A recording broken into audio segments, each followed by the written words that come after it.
Hi everyone and welcome on a wild safari. We are live in the African bush at Djuma Private Game Reserve. My name is Brent. I have Andrew who's being a little bit irritated by the dust, the sneezer aardvark this evening. And welcome on the safari. As you can see, we are right next to a big male leopard whose name is Tingana. And for those of you who might be new, welcome, and for all our regulars, always great to have you with us. Just a quick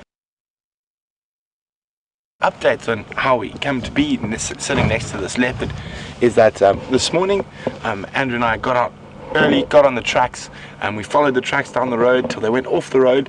Then I went for a little walk and I spotted him on foot and he moved off, he skulked off. We went back with the vehicle, we drove around, we couldn't find him, and then as we stopped to try look for him again, as I got out of the vehicle and I was still fiddling with my earpiece and whatnot, he jumped up from behind a log about a meter and a half from where I was standing, and Andrew went, leopard, leopard, leopard. So luckily enough, we found him that way, and then we followed him back to where he's got a duiker kill in the tree, and at the moment he's a very happy, fat, lazy cat lying in the shade, and the kill's probably about 30 meters. It's a very windy, hot afternoon. I'd guess probably low 80s Fahrenheit, high 20s in centigrade. Lots of dust and wind around that could be causing Andrew to sneeze, but we just wanted to come make sure there wasn't that much left in the kill, that he was still around here. So we're going to spend a little bit of time waiting here to see what he does, and then we're definitely going to go out and see what else, explore a little bit and see what else we can find, and then we're definitely going to come back here closer to sunset when there's a strong possibility he might move down to the water at the treehouse waterhole, or he might climb the tree and start feeding off that duiker carcass again. So let's have a quick look at a very comfortable leopard at the moment.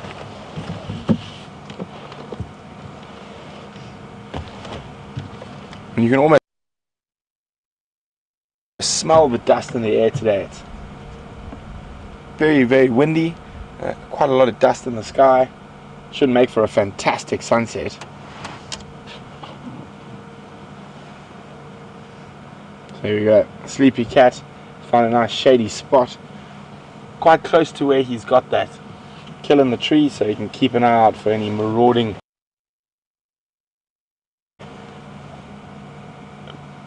birds, specifically basileia, sometimes steal from leopard kills. So you wouldn't want to move too far off. And also under the tree, not too much shade at the moment, so he's moved about 10-15 meters away, lying up and enjoying the shade. You can see how amazing the leopard camouflage is working at this time of the year. So as we zoom out, he disappears almost. So we're going to zoom off there to the tree, so you can see there that nice jackalberry or African ebony tree. The kill is on the northern side of that tree. We're not going to be able to see it from here, but Andrew has a good idea where it is. It's a little bit higher, Andrew. There, it's around there. That's where the carcass is.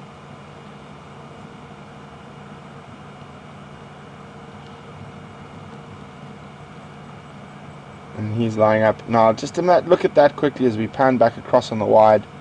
You almost don't spot him, and he's lying, what, 8 feet? Not even 8 feet from us, and he's lying right there. And that camouflage, those rosettes break up the outline of his body, and from a distance all you really see is the ear flicking occasionally from those really annoying little biting flies.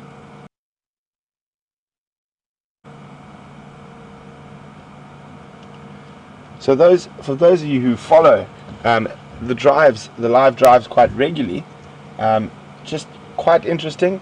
He is very deep in what has traditionally been considered Mvula's territory, and I'm quite sure he is pushing Mvula at the moment, because he's been pushed by a new male called the Anderson male. So quite a lot happening with the male leopards in the area at the moment, which will also affect the female leopards to a degree, especially if they have cubs or whatnot. There might be some infanicides and which would lead to more mating. So a very interesting time to be here. For those of you new, apart from being live, we're also interactive, so you're able to ask us questions about what we're seeing out here in the bush, and you can do that by emailing us at questions@wildearth.tv, or you can use the hashtag Safari Live on Twitter. There we can see the heavy breathing. Gigi's got a belly full of diker, so he'll be quite a lazy leopard now while it's quite warm, and only really think about moving up to feed some more or heading down for a drink when it's a bit cooler. I don't think he's going to get up to too much now. We're going to stand by here for another 15 or 20 minutes, just in case he might move. After that we're going to go exploring, but we will definitely be back here a little later on the drive. But in the meantime, I think we should go have a look at what oh, there we go, he's looking at us.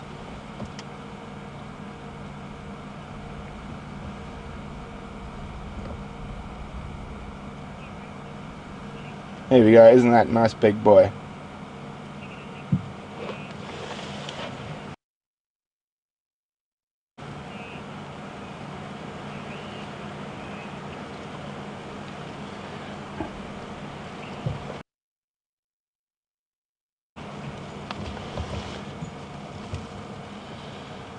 So, while we stand by here for a little bit longer to see what this big male leopard Tingana is up to, we're going to cross across to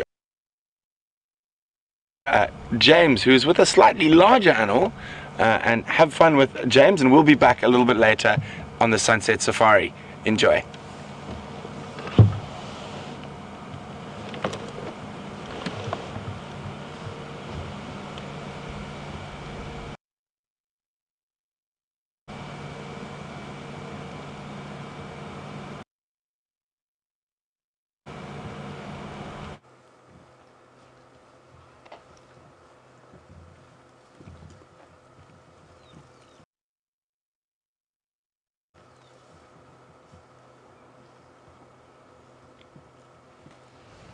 Hello everyone.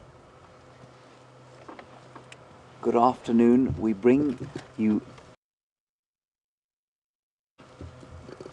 this broadcast from the middle of a herd of elephants.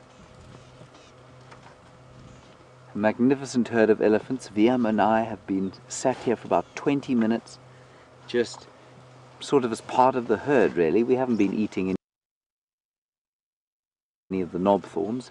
We've been sitting and watching quietly, and it is a real privilege to be here amongst them. They're very quietly feeding along in the general direction of some water. I can just hear them now starting to talk, that they make. And in fact, I haven't actually spoken until now, and I think that they are reacting slightly to the sound of my voice. So I will speak more quietly and move my lips. It is a balmy 24 degrees Celsius, or 75 degrees Fahrenheit.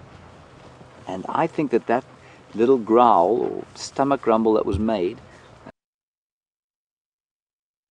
by the matriarch, and I think she's telling them it's time to go for a drink. You can see how they all suddenly started to move.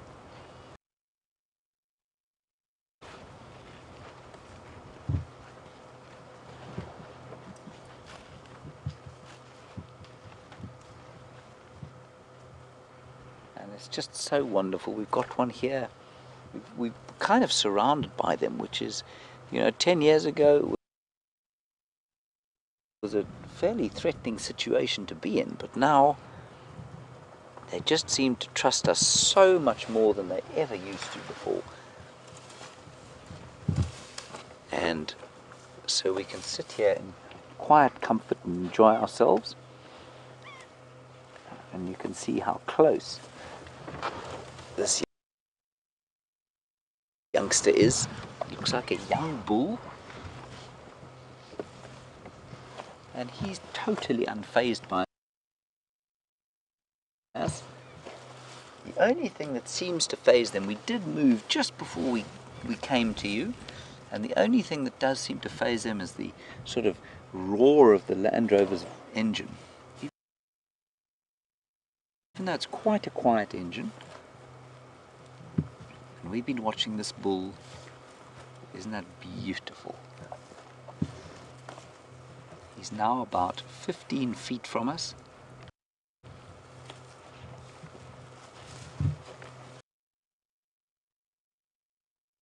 I almost want to reach out and invite him to come a bit closer. He's probably a little bit nervous, and he's being extremely selective about what he eats. They're picking out seedlings mainly. Seedlings, and they pull all the roots out. We've got another one just in front here, a young cow. Hello, my girl. Don't worry. Oh, it's just so special.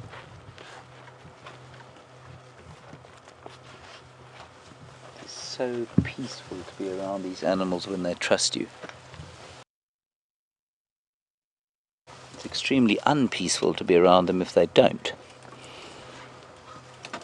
So as I was saying, they're very carefully selecting for different kinds of seedlings, pulling out the roots so that they can get the maximum nutrition from them. And you can just see how they're rejecting some species, and then they pick others and pull them out. And you can see how they have a profound effect on the structure of the vegetation in a place like this.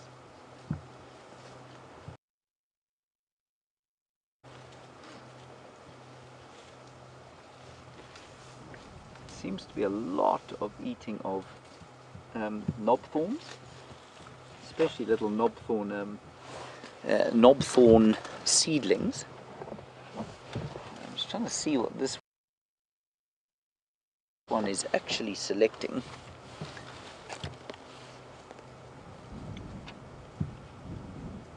She is picking.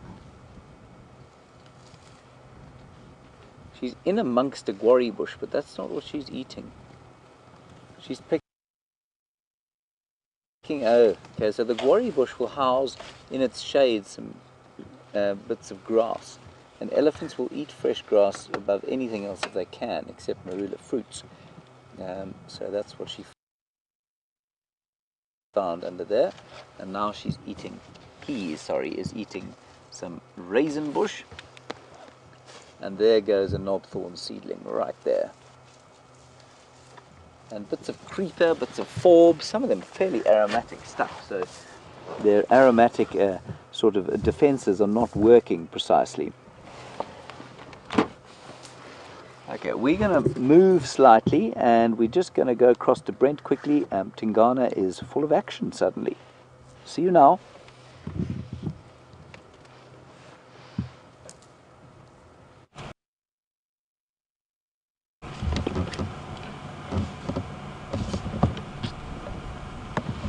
Welcome back, guys. Sorry, I was just trying to get around. The bush is quite thick.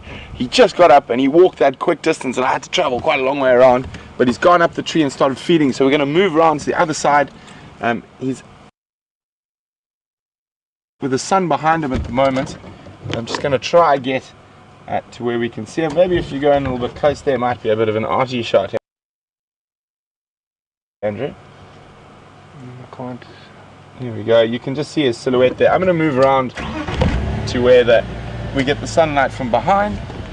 He was just too quick for me today, I'm afraid.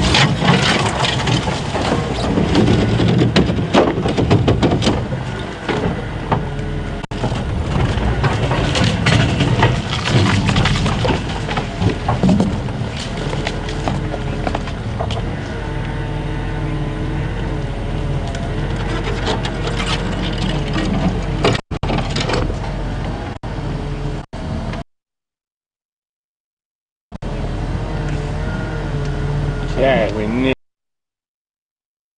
nearly in position. It's tell me when, Andrew, but I think it's going to be about there. That's it. Is that the spot? Here we go. It's quite an intimidating thing to be looked down upon by a fearsome apex predator like this.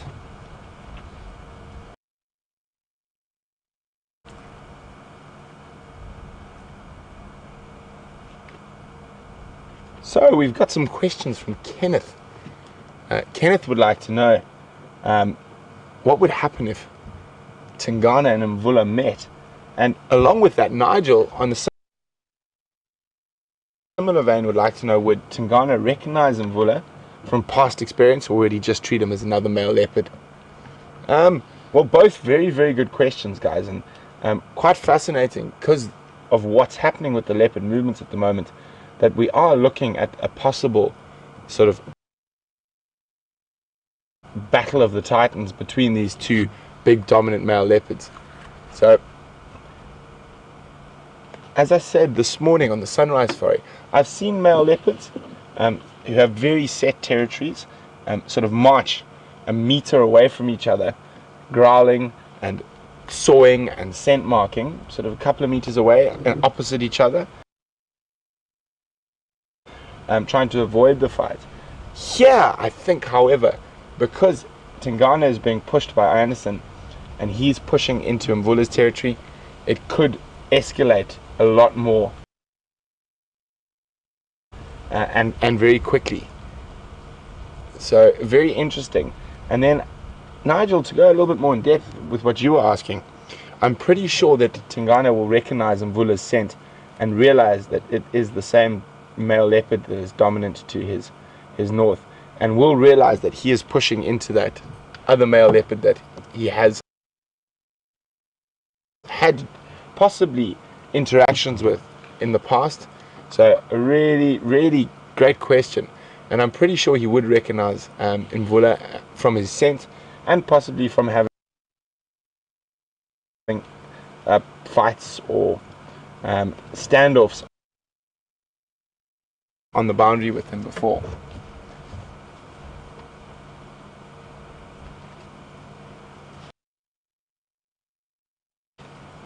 Guys, you can see those claws that have come out of their sheaths there, just holding that duiker carcass in place. And the moment you can see he's using those sort of front teeth of his to pluck out the hair so you can get to the good protein bits.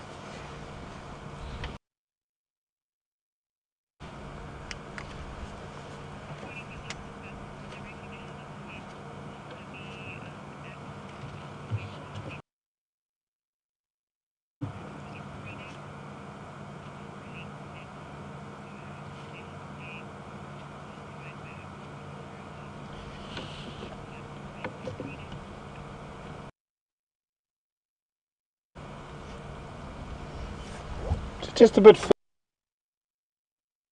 further on the scent and that, and I know you've discussed this with James in the past, and the sort of use of pheromones to try stop inbreeding amongst leopards, and so those scent markers do to a certain degree possibly do that, but it is known that leopards will inbreed sometimes with their sisters and aunts and whatnot. So maybe to a certain degree, but I think the overwhelming instinct would be to mate and propagate. So I think that might overwhelm that sort of scent marking that will stop leopards from inbreeding. You see he's trying to get rid of all that fur. He's trying to find a more comfortable place to feed at the moment.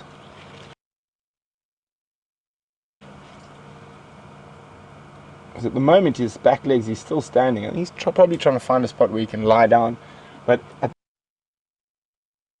the moment I think his belly's a bit full to let him lie down.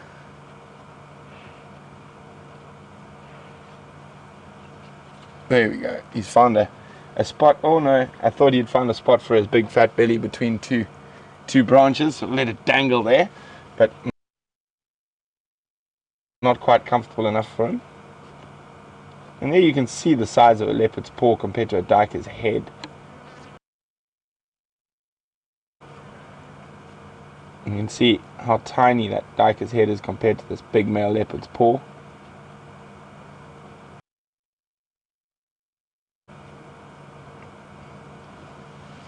So he's very actively plucking the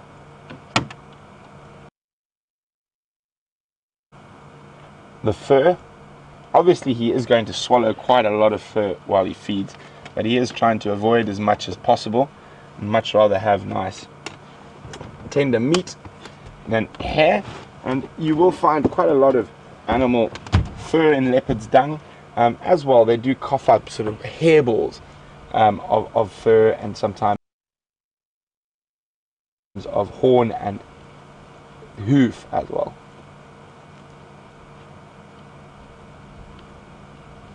So a little female duiker.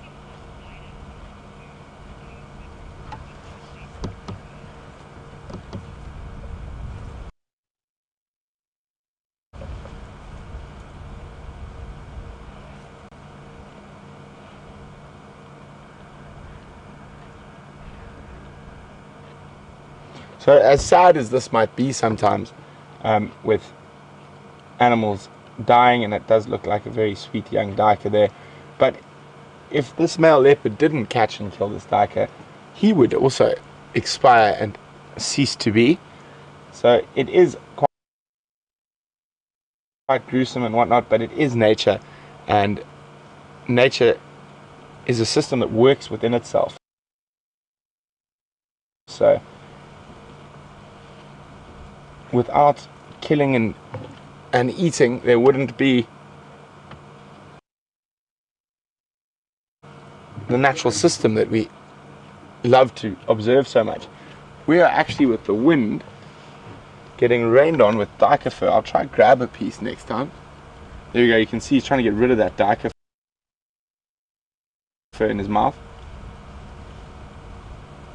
Oh, it looks like he has got it, but oh, there we go. You got some? I caught some. So I just caught a bunch of duiker fur as it was drifting down towards us. So there we go, and he's removed that. It's obviously not so tasting. And also, let me just put my hat in the way so you guys can see properly. Where is going to be best? There. How's that? No, rather let the sun go on it. You sure? Yeah. Okay, there we go. You can see there, and obviously leopards aren't able to digest keratin, but we're getting a little duiker fur rain at the moment from the wind.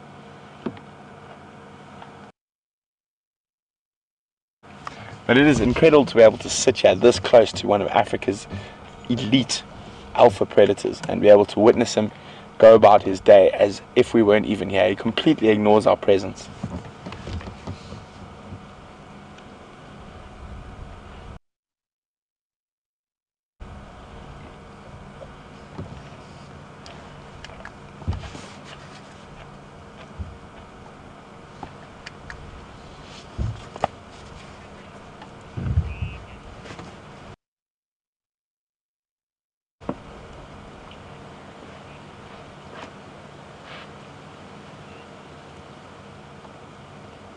As you can see, he's got quite a fat belly, and a duiker is a relatively small prey species for a big male leopard.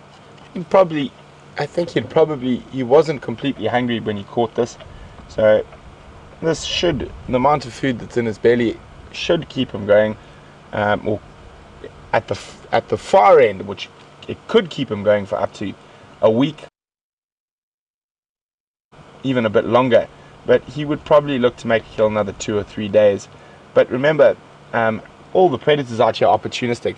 So if Impala happened to wander up below this tree now, he would definitely grab it and take advantage of that, and then pop it in the tree and then spend a few more days eating and sleeping.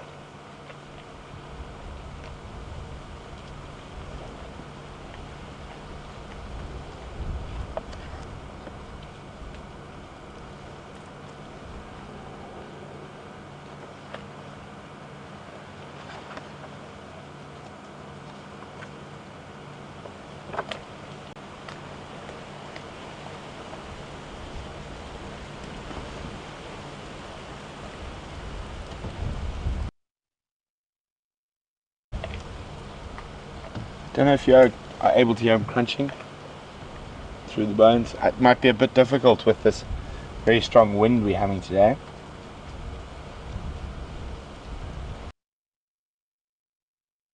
So while we're sitting here with this leopard, let's see who can remember. So a leopard's Latin name is Panthera pardus. And there's very specific reason that members of the Panthera family have that all members of the Panthera family share. Who can remember what it is? It sets them apart from the other cat species, and it's a very specific little adaptation in their throats. Let's see who can remember what it's called, and you can send your answers to questions@wildearth.tv, or you can use the hashtag Safari Live on Twitter. What is that very distinct little adaptation in a Panthera cat's throat that sets it aside from the other species?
Hi, Dennis from Massachusetts.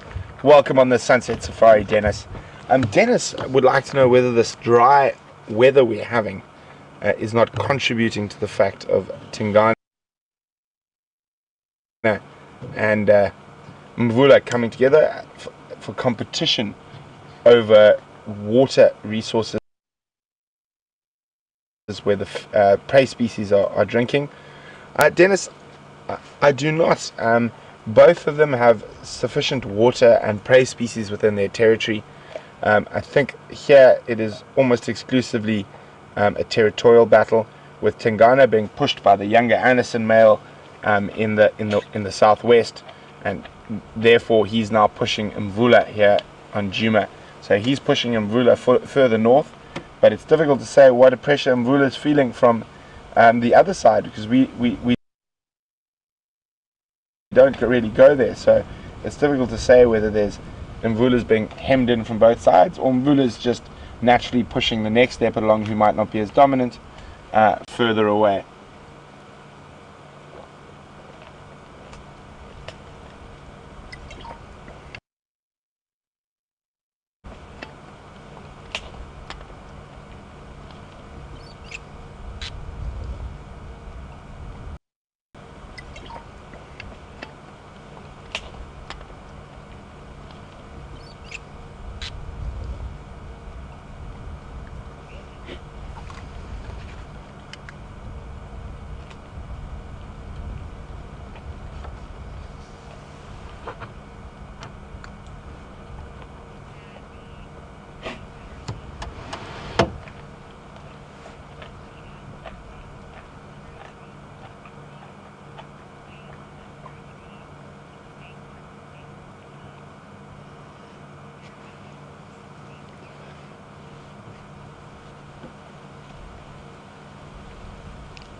Hi, Sandy from Palm City, Florida. Welcome on the Sunset Safari. Really great to have you on the back of the vehicle with us this wonderful, windy and dusty evening. Sandy would like to know why Tingana chose to move away from his previous territory and sort of give it up to the Anderson male and choose rather to push into Mvula's territory? Well, Sandy, the main reason is I've only seen photographs of the Anderson male, and it's quite difficult to judge size or whatnot, but as I know, he's a bit younger. He's about 7 years old, and he does look like quite a big male, so it's possible that they have met or have seen each other, and Tingana has decided that he has got a better chance of success by pushing Mvula out of his territory than risking injury fighting a younger, fitter, possibly bigger and stronger male. So without seeing the Anderson male, it's very difficult for me to make that call, but that is what my instinct would say, that he's decided that Anderson male is a far greater threat in terms of injury from a fight than Mvula would be.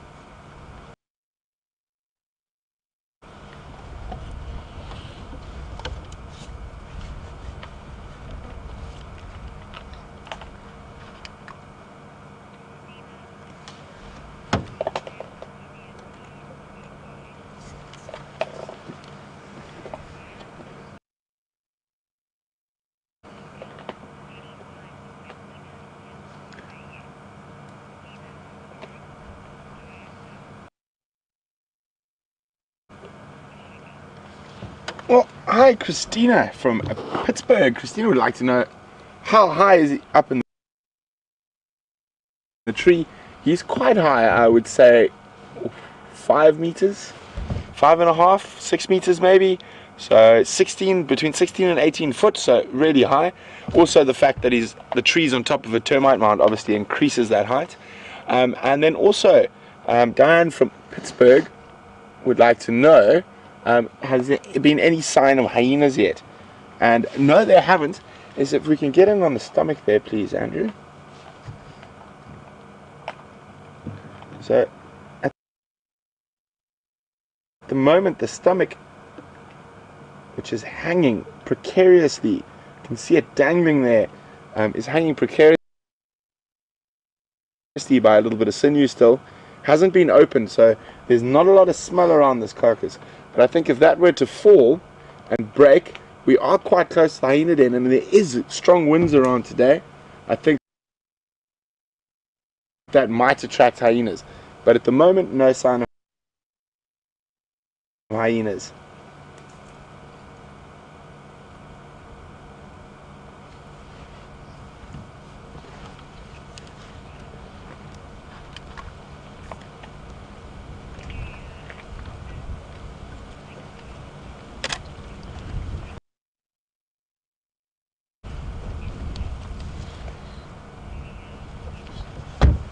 Hi, Julia from Houston. Julia says she's looking at the paw that's holding the kill. Is possibly one of his toes injured. Julia, I didn't see any possible injury. I think if there is any blood on that, that is belongs to the duiker rather than the leopard. I personally didn't see any injury, and I didn't see any limps this morning when he was moving, or the sunset safari when he moved up to the tree. I didn't see any limping or anything that would indicate to me that he was holding an injury.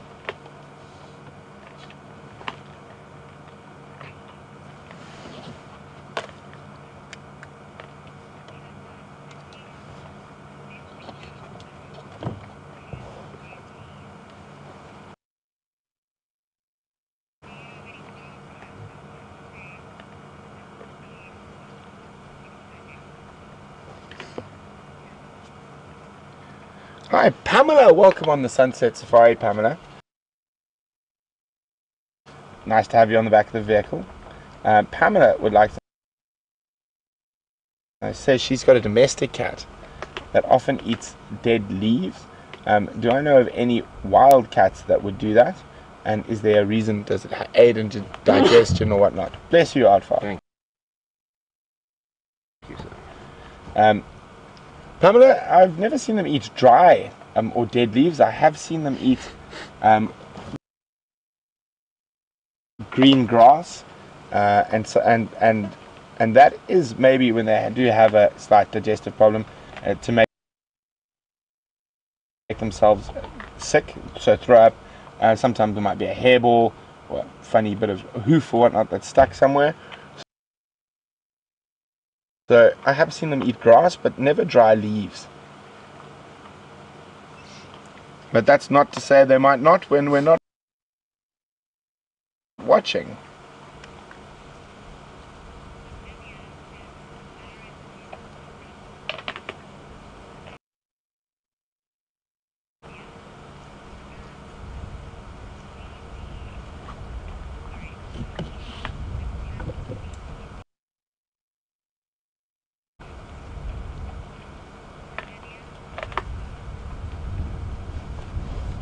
So Virginia and Chantal have sent us an answer of what separates the Panthera species from the other felids, the other cats, and you guys are both on the right track. It is to do with the larynx and the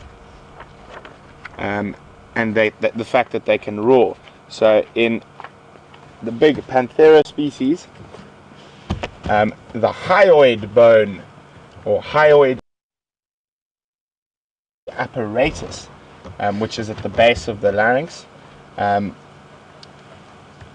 is solid in all small cats, including cheetah, enabling them not to have great vocal control, and they cannot make lots of big noises. Whereas in big cats, the Panthera species has a diagram of the hyoidian apparatus.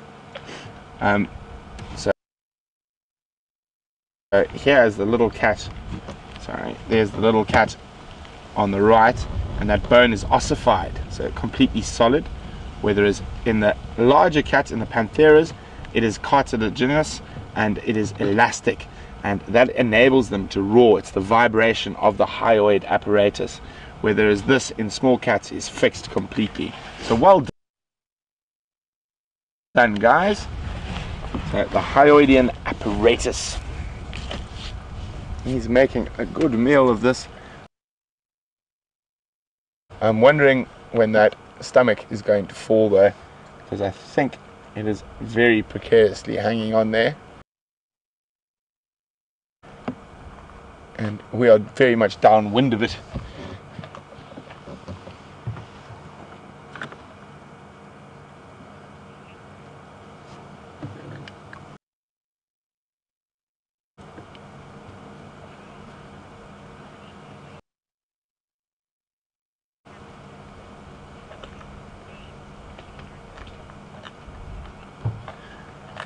Hi Charles, welcome on the Sunset Safari. Welcome on the back of the game drive vehicle. Nice to have you with us, Charles. And Charles would like to know what he would do once he's had his fill. Well, Charles, the nice thing about being a leopard and being able to store kills in trees is once he's had his fill, he'll probably come down the tree, find a nice spot in the shade, and sleep till he's hungry again, and then go back. And basically very little of that carcass will be left, especially a small animal like this, by the time he's finished. Quite a lot of an animal of this size with quite a lot of small bones, he'll be able to crunch through them.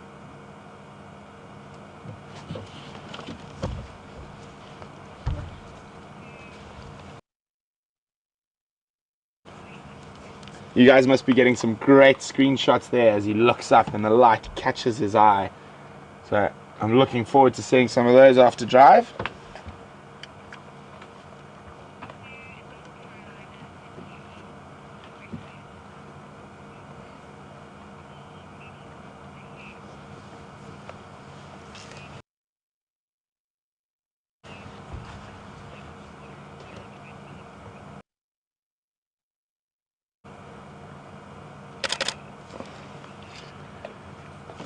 Hi Sue from North Carolina. Sue was actually just asking what he would eat, and very similar to what I was just explaining, how much he would leave behind. Well, Sue was asking whether he actually eat the head. Sue, on a small antelope like this, he will eat the head. He will break open the skull. The brains have got a very high protein content. So he definitely would eat those and crunch open the brain and eat as much of the cheek, meat around the cheek, the necks, the vertebra. And this little female, obviously being a female duck, it doesn't have any horns, so he will easily eat that whole head. And he's going to move it now again. If he was very hungry, and some leopards do, some leopards don't, he'll actually open up the stomach and then eat the sort of the tripe and the stomach lining. But there'd be very little, and on a small animal like this, he might swallow the hooves, even though he can't digest them. He will still swallow them, and then just either cough them out or defecate them out later. But when a leopard first starts feeding on something, they do have particular things that they favor. So they'll generally eat the internal organs first: heart, liver, lungs, kidneys. Very high, or liver especially, very high in iron and other nutrients. So they will generally eat those first in case they lose their kill to another predator or whatnot. So quite a lot of species will go for those high value items first, and then slowly work their way through the rest of the carcass. With a leopard, once they've done that, it's not really, it's just the end they happen to start feeding on, which happens to be easiest at the time.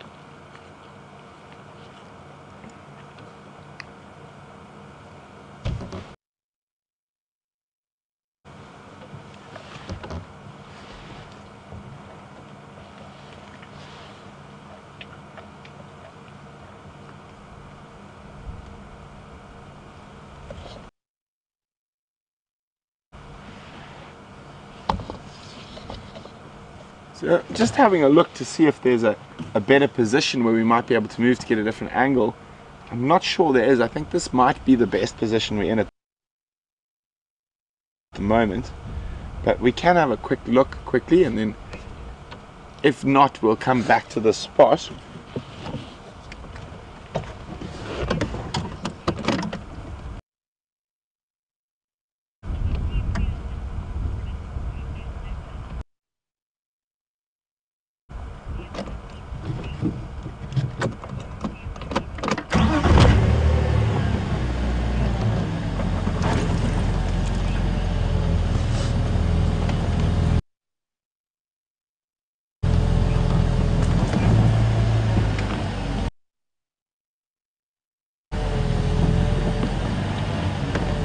Hi Dennis from Massachusetts, welcome on this sunset safari with a magnificent male leopard up in an African ebony tree. Dennis has got quite a nice, interesting question that encompasses quite a bunch of different things. Dennis would like to know, sorry Dennis, I'm just trying to concentrate and see if we can get a nice gap through there. I think we are going to manage. What Dennis would like to know, what is more important to a male leopard? Is it mating or holding down a territory that enables them to sustain themselves? Well, Dennis, with leopards, that is tied hand in hand. So I will explain it properly in a second once we've managed to sneak into this new position. So jump over one log, there we go.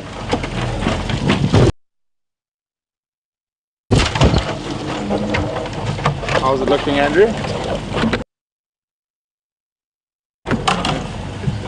How's that? A little bit forward? A little bit forward? Or a little bit to the right? That's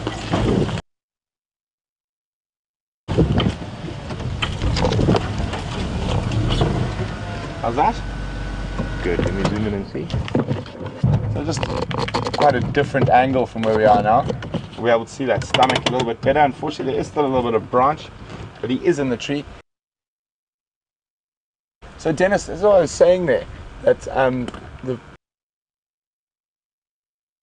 finding of having a territory to sustain oneself and mating, those go hand in hand. So a male leopard's territory will encompass a couple of females, so he will have breeding rights to at least 3 or 4 females. But the interesting thing with leopards is, whoops, and dropped a little piece of bone there. The interesting thing with leopards is, it's the females that generally initiate the mating, and the females will move out of territory to mate with a male leopard. So that is fascinating, and that also helps with genetic diversity. The females will often move 2 to 3 territories over before mating, and they'll mate with multiple males. Sorry guys, you wonder what that clicking is? It's just me getting a few snapshots. I feel I've been neglecting my photography for the last little while, so 1 or 2 shots. Sorry, just excuse me for a second, I've got to get on the game drive channel. The other guys are getting mobile. Pat's coming.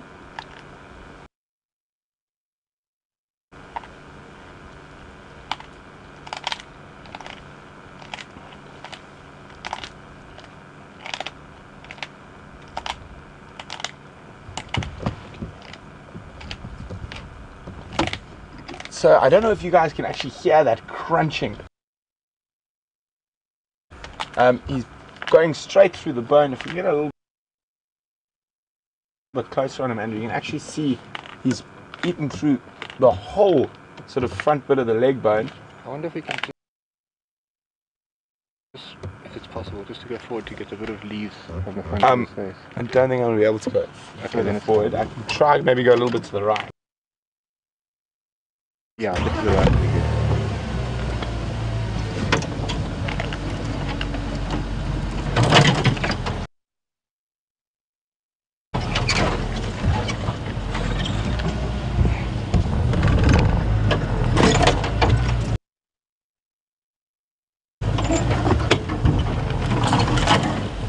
Perfect.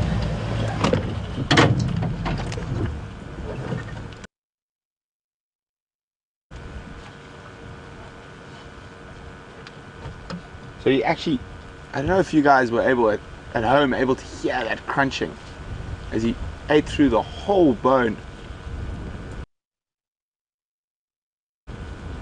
You can see how precariously that stomach is dangling, just hoping that that pendulum swing doesn't drop it on top of us. It would be quite an unpleasant experience. So he's trying to find a spot more comfortable. You can see how his belly's bulging there, and it's obviously quite uncomfortable to have that full belly, and he can't really find a nice place to lie. You see, if it swung a little bit, it would land literally on the front of our car with that pendulum swing. But he's now moved a little bit, so we need to have a check. I think we might have to move again. We'll sit here for a little bit. So you can see that stomach hasn't been open and it's hanging on by a piece of sinew. I'm getting quite worried that it's dangling like that and swinging.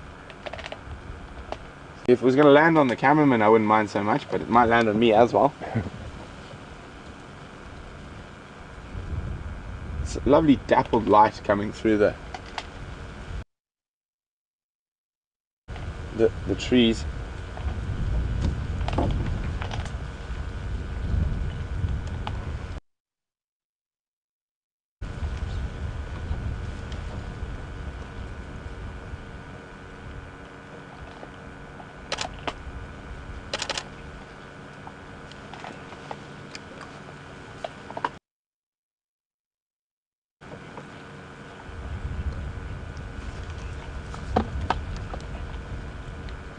Hi Hilma from the Netherlands. Hilma would like to know how long would it take for a leopard to kill this duiker. With a small antelope like this, it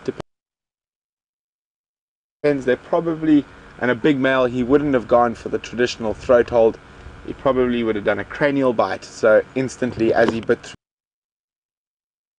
through the animal's skull, and those long canines would have gone straight through.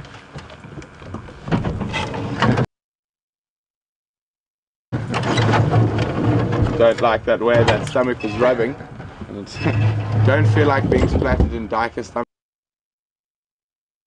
content just yet this afternoon.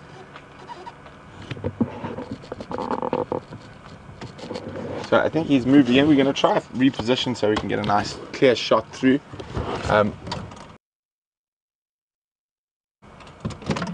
But we are being incredibly spoilt. I thought he was going to take a long time before he decided to climb up the tree, but he is being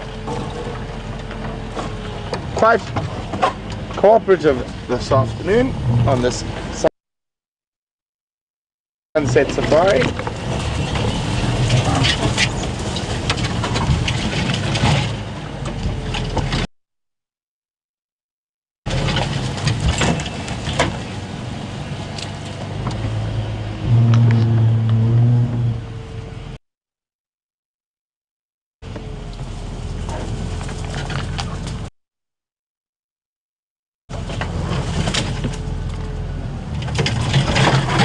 Hi, Elise.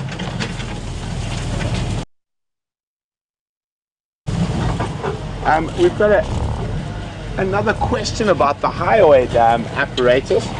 And she would like to know if it's ossified or elastic or cartilaginous in cheetah. So when, Andrew? You might get a shot there. Bit difficult. He's gone into a bit more tricky of a situation. I think you've got, yeah, you're not going to be able to move it any much further than that.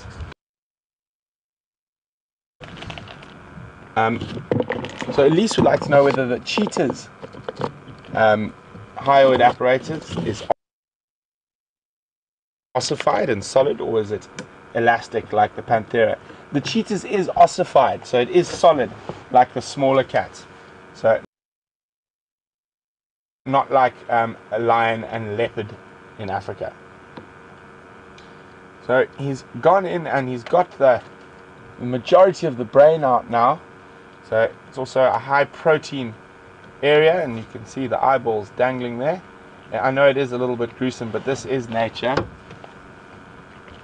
So we'll not focus on that too much.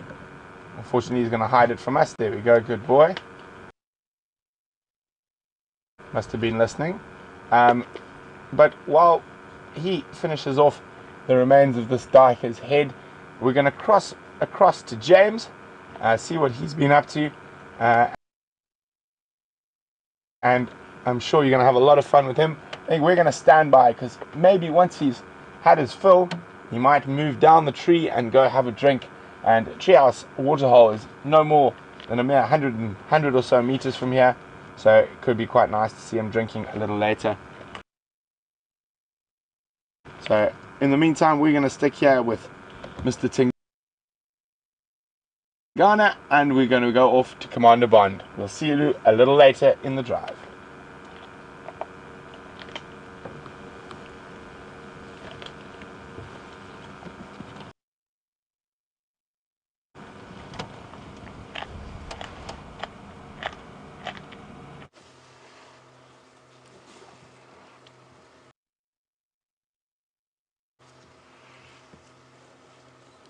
Welcome back, everybody, to this. We've sat with these elephants now for about an hour and a half, and it's just like I said to you earlier, the sense of peace is fantastic. And as you can see now, we're in this drainage line, and it's the drainage line that feeds Gowrie Dam, or that comes from Gowrie Dam. And just look at the golden colour coming through the tambuti trees. I've mentioned before that we don't get great autumn colours here, or red autumn colours like you do in the northern hemisphere. But look, I said there's one tree that does it, and that's this beautiful tamboti tree, and with the elephants just moving slowly through, it's so special.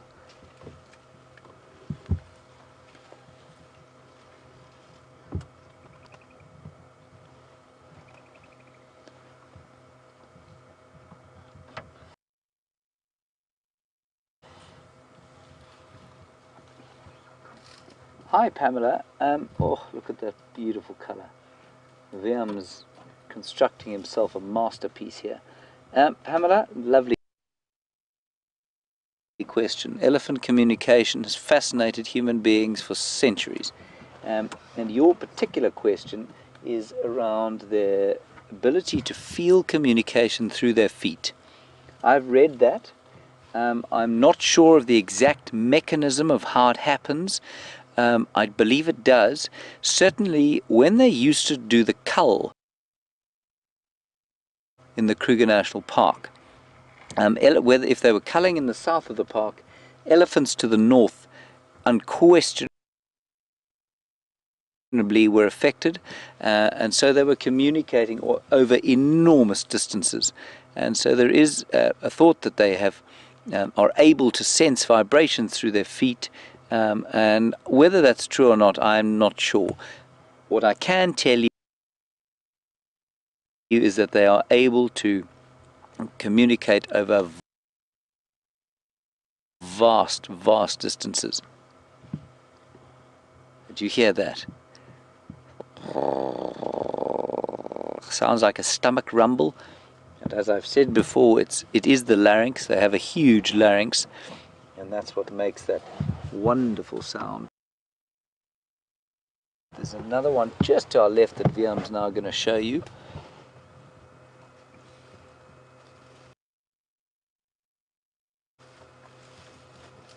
Pamela, just on your elephant communication question, you know, there is so much about animal communication that we don't understand, and so much of it is a supposition and guessing on our part as human beings. You know, and I'm really talking off the top of my head here, with the advances in quantum physics and our understanding of things like information transfer at a distance, these elephants may well be talking to each other on a plane that we just have no idea about just yet. And the other wonderful example is those huge swathes of starlings that you get in the north, in Europe, and the quilias down here, millions of birds flying in a squadron together and in a flight path and changing direction instantaneously at the same time. It's an incredible feat. You know, any aeroplanes that were doing that would crash into each other, and there's never an accident. No one has any idea how those birds do that. So elephants might communicate in some similar way. We do know that they're incredibly sophisticated animals, and so yeah, maybe they do it through their feet. I suspect quite strongly that they're doing it in another way.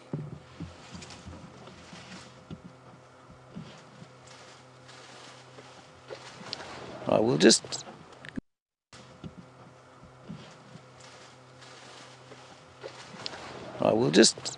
let this one behind us move. I know it's not a great picture of him, but we're going to let him move and just become comfortable with us.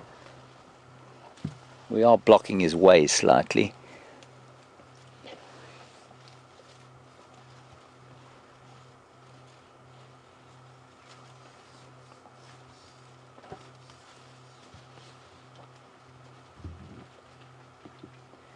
Maureen in the United Kingdom, you ask a question about twin elephants. I'm going to have to guess. Very nice question, and I'd love to know if you've actually seen these twins. It is not entirely impossible, obviously, for elephants to give birth to twins. It is highly unusual, of course, and you have either seen or read of them at Mashatu, which is in Botswana, in the south of Botswana, and you want to know if they're identical twins, so monozygotic or fraternal, so from 2 eggs. I honestly couldn't tell you. I'm going to guess that they are probably fraternal. I'll do a little bit of research on it a bit later and see if I can find out. Alternatively, those of you hooked up to the World Wide Web now can do a bit of checking for me. I would think it, I mean, I have no basis for saying that other than a guess. I'm not sure if they're monozygotic, which means from one embryo that is split and created 2, which gives you identical twins, or from 2 eggs that have been separately fertilized, which obviously gives you fraternal twins. We're going to drive a little bit up the drainage line here, mainly, in fact, because I think the light is so beautiful here that even if we don't see an elephant immediately, I'm filled with such a sense of Africa's healing right now that I'm going to do it. Here we go.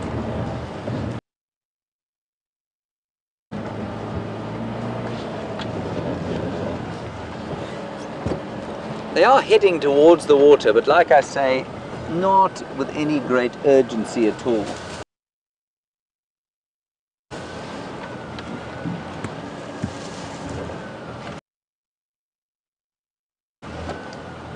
Just a really stunning little part of the reserve that I haven't seen before.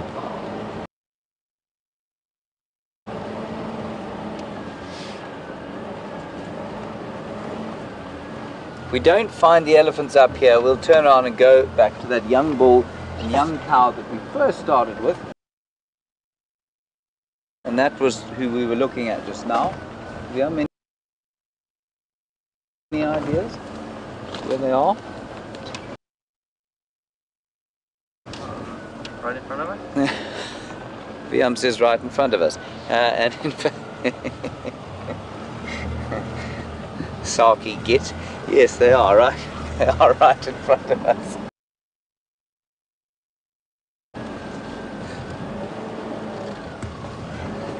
I'm just going to try and as quietly as possible sneak up here. Not always that possible to be quiet in a Land Rover.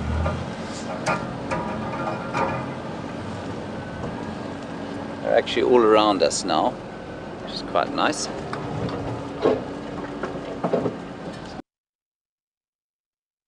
Be quite careful, we're quite close now. Don't want to give them unnecessary stress.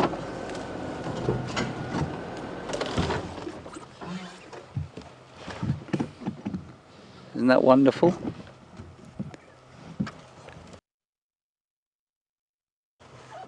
So that's a mum and her baby. Baby looks to be about 2 years old, although it doesn't appear to have much in the way of tusks, which is unusual. They should erupt at about 18 months, if I'm not mistaken.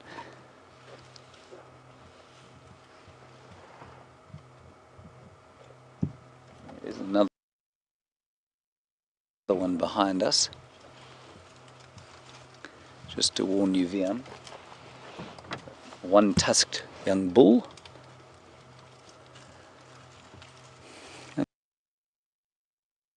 And they seem pretty relaxed.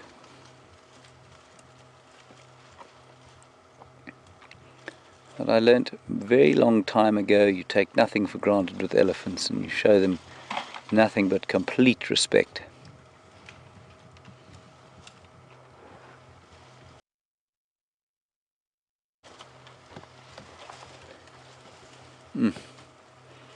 To be that close to a cow and her baby is just very special.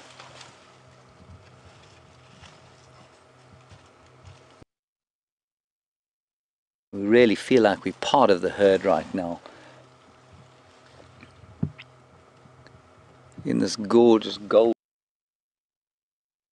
golden Tambuti forest.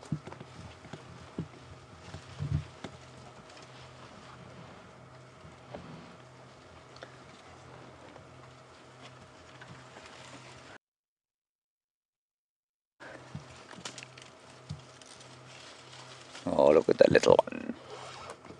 Sorry. That little one. He showed us how strong he was quickly and then decided on discretion and moved off. Probably a young bull.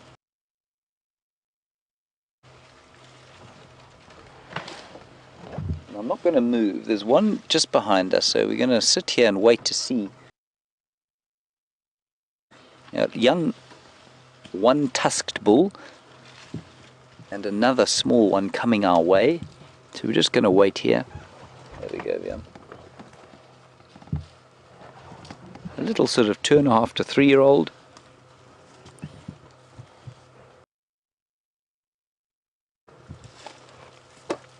Very sweet.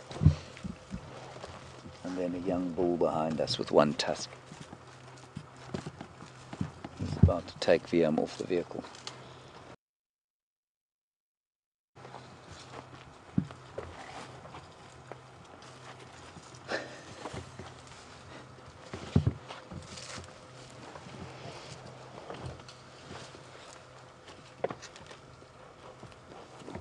He's still right here.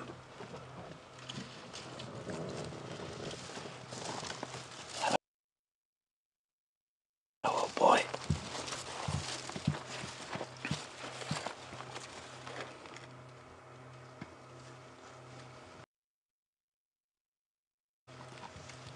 Number of musk bulls around. The biggest one is the one that's going to mate, because he'll just bash the others out of the way. So she doesn't generally have an enormous amount of choice. That's a lovely question. It's a bit like the peacock's tail. You know, what advantage would a long peacock tail have, confer on youngsters? And the answer is not much. In fact, quite the opposite.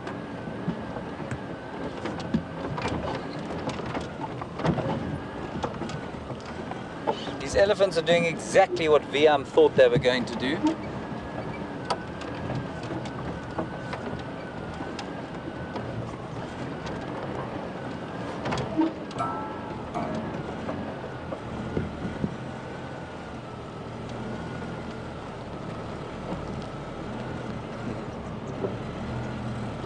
Hello, Hilna in the Netherlands. This question is related to the last one that we had about the elephants that lift their feet up. You know, when they stop, are they thinking? Often elephants will wrap their tusks over their trunks over their tusks when they're feeling uncomfortable, where they're fidgeting, like I'm doing with my hands if I'm feeling a little awkward. But sometimes the musk bulls will do it when they're feeling kind of aggressive and like a sort of young teenager who's walking with an attitude. So they flap the trunk over their tusks and they kind of march along as if to say, get out of my way. And then we do. Now, Viam, a little while back, predicted that they wouldn't drink at this waterhole here, that they would go to the cleaner water. That's exactly what they're doing.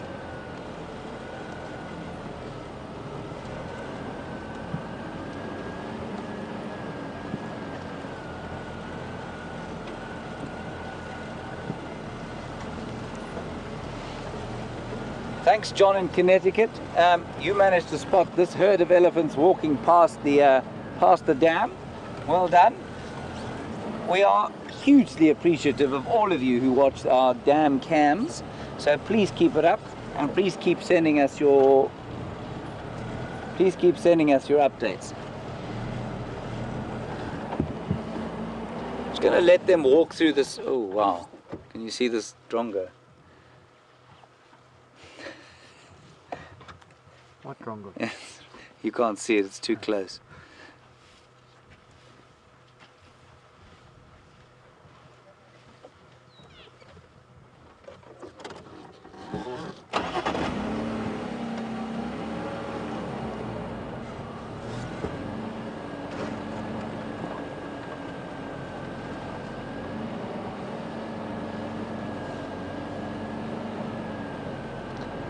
Thank you, Matt in Texas, for taking the time and effort and the bandwidth to do a bit of research on elephant twins. You say that the limited research, but that in areas like the Greater Limpopo Transfrontier Park, which are enormous, and in the wild, it tends to be more common than in smaller areas. Thank you very much for that. Okay, we are right next to one of the lodges. So if you see it, sorry about that, but they're definitely heading for that water hole that Wiam thought they would.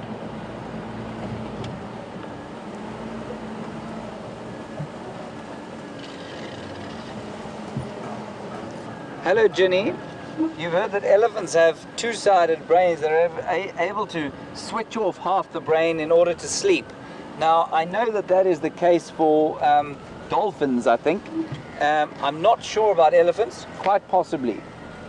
They don't need to sleep quite as much though. You see, something like a dolphin obviously has to stay moving or it drowns. Whereas an elephant can lie down quite comfortably and be okay.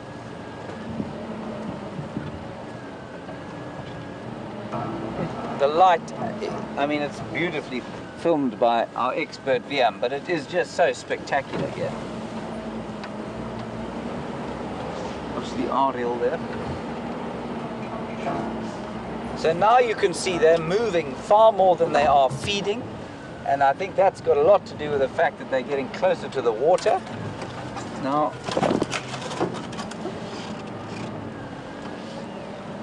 I'm just going to take Wiam's head off by mistake. I don't want to do that, especially after his sterling performance today. Okay.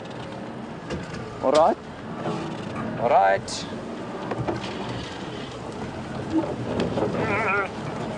Look at the dust there.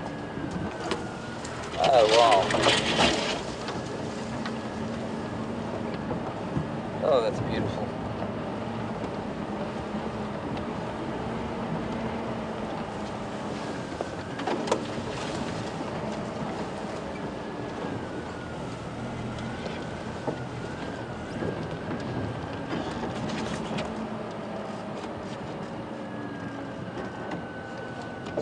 Hi Pamela, you say you've read of a sighting of an Asian elephant in the wilds of Africa. Now, just watch out there, sorry Wiam, we're going to knock the area there. Pamela, excuse me while I negotiate this rather tricky part of the road. I am most surprised by that. I've certainly never heard of a record of it. It's certainly not, I mean, nothing's impossible, but for an Asian elephant to have ended up here, it would have had to have crossed, well, let's work it out. It would have had to come from India, probably. I'm going to go along here and then onto the road, I think. It would have had to come from India, across the Arabian Peninsula, through the Isthmus of Suez, across the Sahara Desert and fetched up here. So I think it's unlikely. Look, nothing's impossible and I may make a mistake. It's possible that one escaped from, you know, was captured and escaped off a ship maybe a ship was wrecked somewhere with an elephant on it. But I think it's unlikely. I'd be fascinated to know where you read that.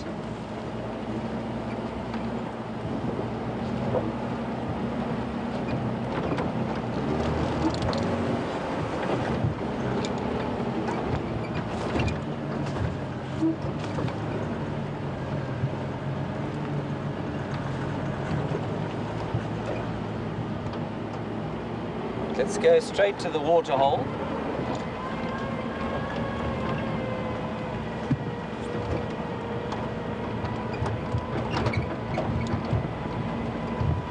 Right, while we wait, I think these elephants have just arrived at the water hole. In fact, they have. They're drinking there now.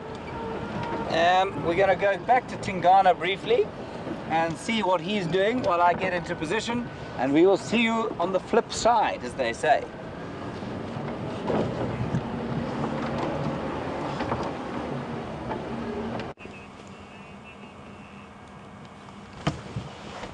Welcome back, everyone. As you can see, we still with Tingana, this male leopard who has decided that he is going to go around the back of the termite mound as you come back. We just had such wonderful light with him in the background there.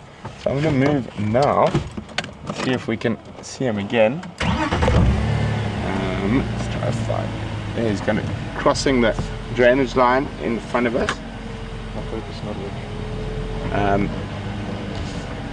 Oh, he's lying flat on the other side of the drainage line. I'm just going to try to find a way to get through there now.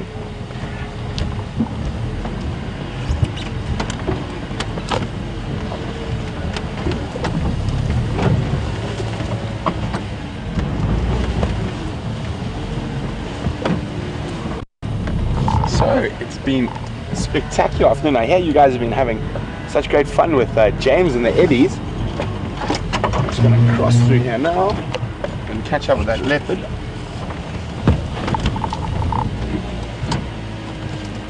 Cheers, Dax.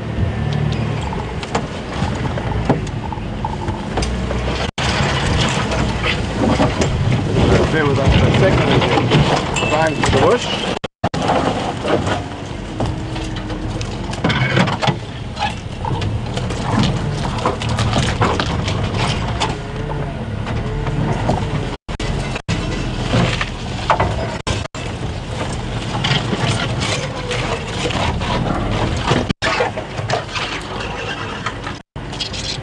Yeah, he's lying out in the open, quite nice.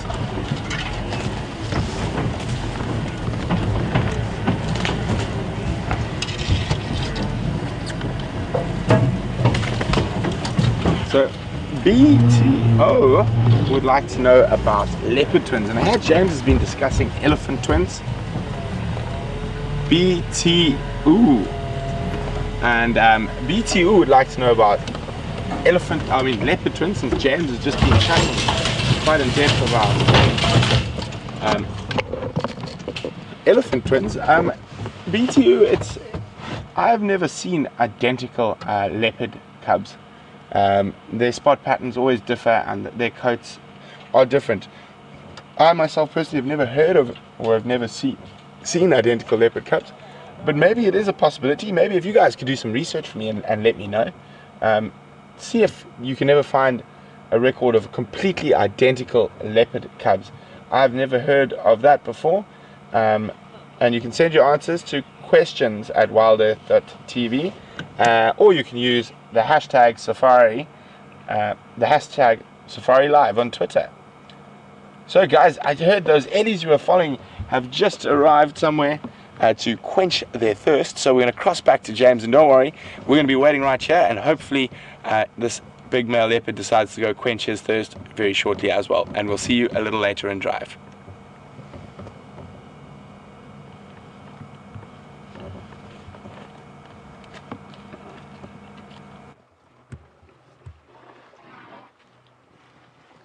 Hi everybody, the elephants are at the waterhole. They're having a hard drink, except for one of them. And there's a bull who we've been interacting basically for the whole afternoon, and he's been on the fringes of the herd the whole day. And Willem just said maybe he's in trouble, and he's sort of making a joke, but I think actually that's exactly what's going on here. He's obviously done something to irritate the matriarch, and he's being told to go to his room and stay in the naughty corner.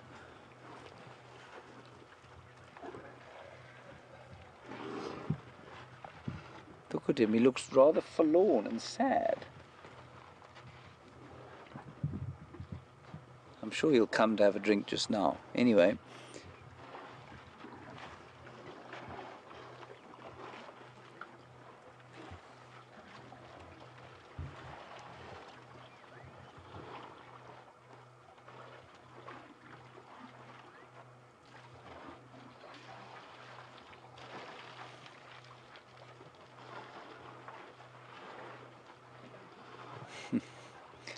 Addie, aged 5. What a lovely question you ask. Are elephants scared of anything?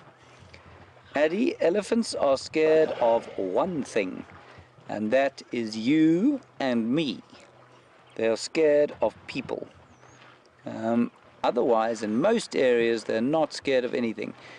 The babies need to watch out for lions and hyenas, but when they're around their mums and dads, they don't have anything to worry about.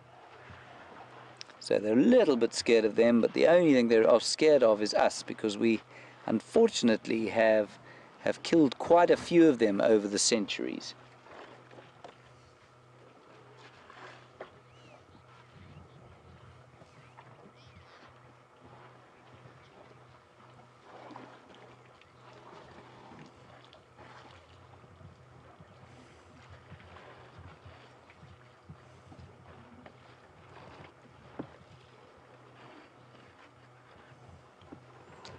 Nigel and Tula, some lovely questions.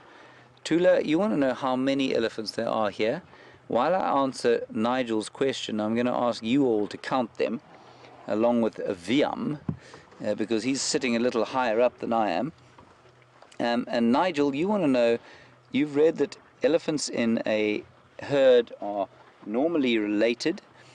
That's the females. And that is true, maybe aunties and cousins and sisters. Would a matriarch, you say, accept a foreign cow? Elephant herds are not defined like lion prides are. So if a lion pride came across a strange female, they definitely wouldn't accept her. But in an elephant herd, the matriarch, I'm sure she would. I mean, there are examples of young orphaned elephants being accepted into a herd, so yeah, they very much would. Now, what's quite interesting here, that elephant there, the one closest to us, I think is the matriarch, and she's watching us very carefully. She's feeling quite protective now, and I suspect it's because they're quite vulnerable next to the water. There's no noise of them feeding, so she can hear my human voice very clearly. And I don't think that makes her particularly easy. So Addie, if you look at that elephant, look how she's behaving, look how she's watching me carefully. And that's because humans make them afraid.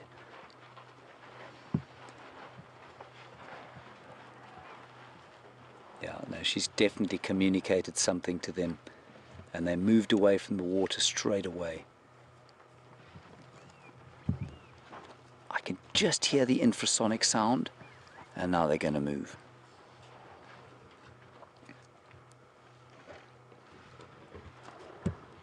Oh, it is just amazing. Do you have any idea on how much? I think 15 or 16. Viam reckons 16. Any advance on 16?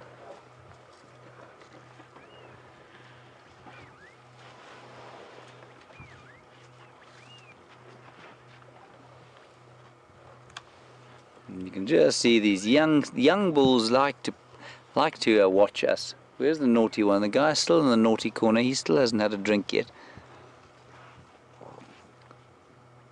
Now they'll start to feed again quietly. The coherence of movement is just amazing.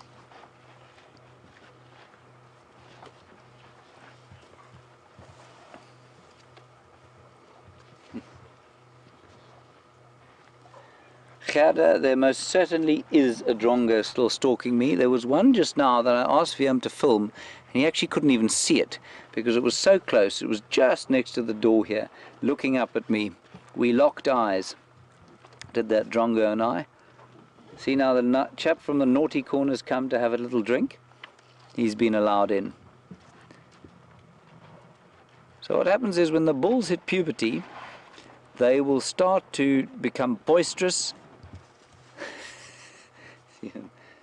And when they get a bit boisterous, the matriarch says to them, no good, and gives them a hiding, and then they sulk on the periphery for a while, and eventually that sort of peripheral existence will become permanent.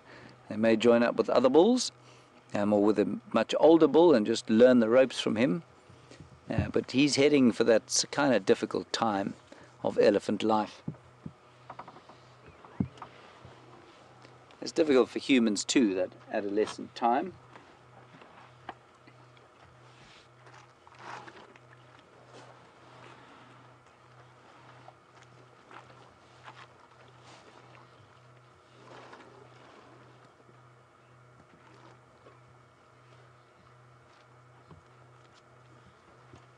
Hi Virginia and Diane, you've had a discussion on the Twitterverse about whether or not elephants can smell water. As far as I understand, they probably can. That said, elephants learn where water is from their elders. That's fairly sort of well established. So while a young bull, if you plopped him into the middle of the Kalahari Desert, I suspect without other elephants who've been in the area for a while, I think they'd struggle to find water. They can certainly, I'm sure they can pick it up much better than we can, and certainly they can probably read the weather quite nicely, so they'll be able to tell when the rains are coming. I'm sure they can smell rain, a bit like we can, but probably on a more sensitive level. But in terms of smelling water at great distance, I don't want to overplay that, because they definitely do learn from the older elephants in the herd as to where the water is. So I'm pretty sure, for example, that the youngsters wouldn't have been able to smell this fresh water necessarily when standing next to the dirtier water of the dam, but the matriarch and the older ones obviously know where it is, and they know where all the hot water spots are. It's not a huge issue here. Sorry, there's the drongo that's been stalking me. It's not a huge issue here because there's water, so water's almost everywhere. Can't go far here without finding water. But in areas like the Kalahari or in the Namib especially, where the desert adapted elephants live, they really do need to learn from their elders in order to find sufficient water to drink from the springs and oases that occur there.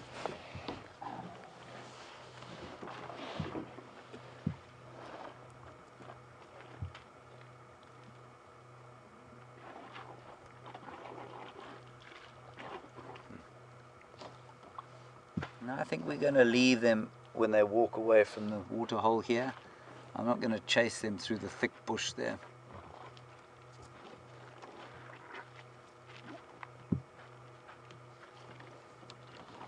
Has been a spectacular sighting, I must say.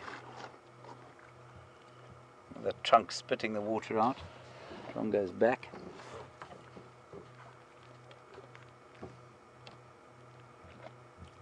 And for those of you who don't know, everybody, Gerd has reference to the drongo that was following me. We had one the other morning, pretty much at the same height that the one you're looking at now is, but only 2 or 3 feet from the vehicle. And the camera actually struggled to focus on it. It was so close. That's wonderful. So he or she, Mr. or Mrs. Drongo, whoever she is, he or she is following the elephants and the Land Rover to pick up the invertebrates that we tend to kick up when we drive through the bush and push over trees and knock the logs off the ground. So there are just two youngsters left, and unsurprisingly they're adolescents. The real little ones will go off with the herd, and these chaps will hang around like like naughty teenagers at the edge of a family dinner. Look at that beautiful shot. I mean, the light is just, you couldn't ask for anything more spectacular.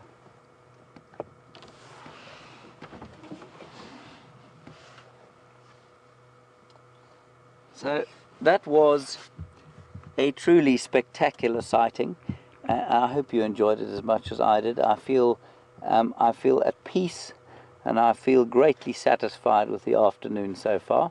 And we'll just gently drive across the reserve now and see what else we can see. Brent, Tingana is on the move, so we're going to cross you over to him and enjoy the leopard in the golden light.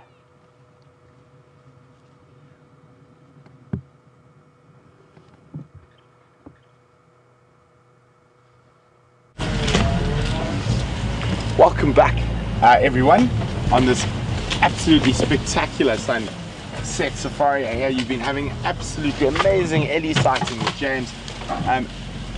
Tingana has got up and he's actually moved away from the water.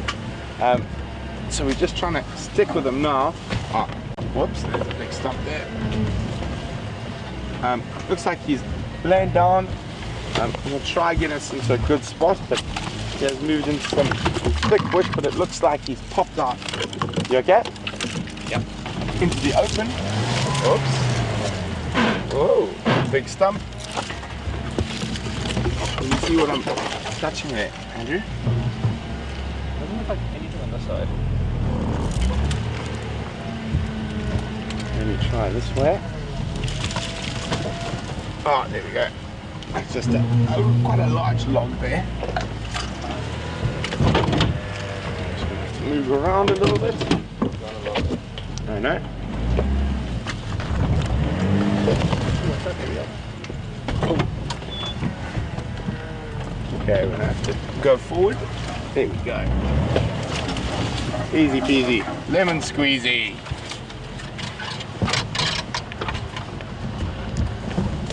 So in. Okay. So he stopped a nice little open area. After that, a little bit of thick bush we just went through. I'm trying to remove the thorns that are now stuck inside my leg.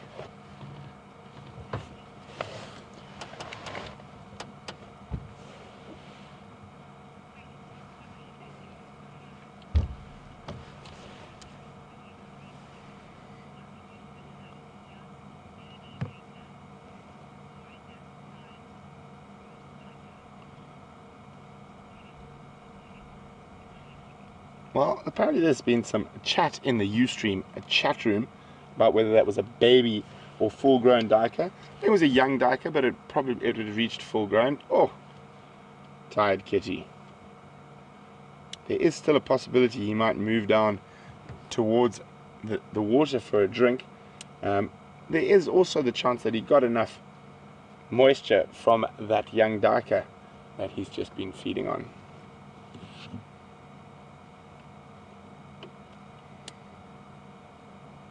It's amazing that an animal like this is able to feel calm and confident enough that he'll just flop down and lie down completely unhindered and unworried about us, and within no more than 6 feet of where the vehicle is. We're very, very lucky and privileged to be able to witness these type of things, and it's so great to have all of you on the back of the vehicle. We really do love sharing our passion and love for the African bush with all of you, wherever you might be in the world.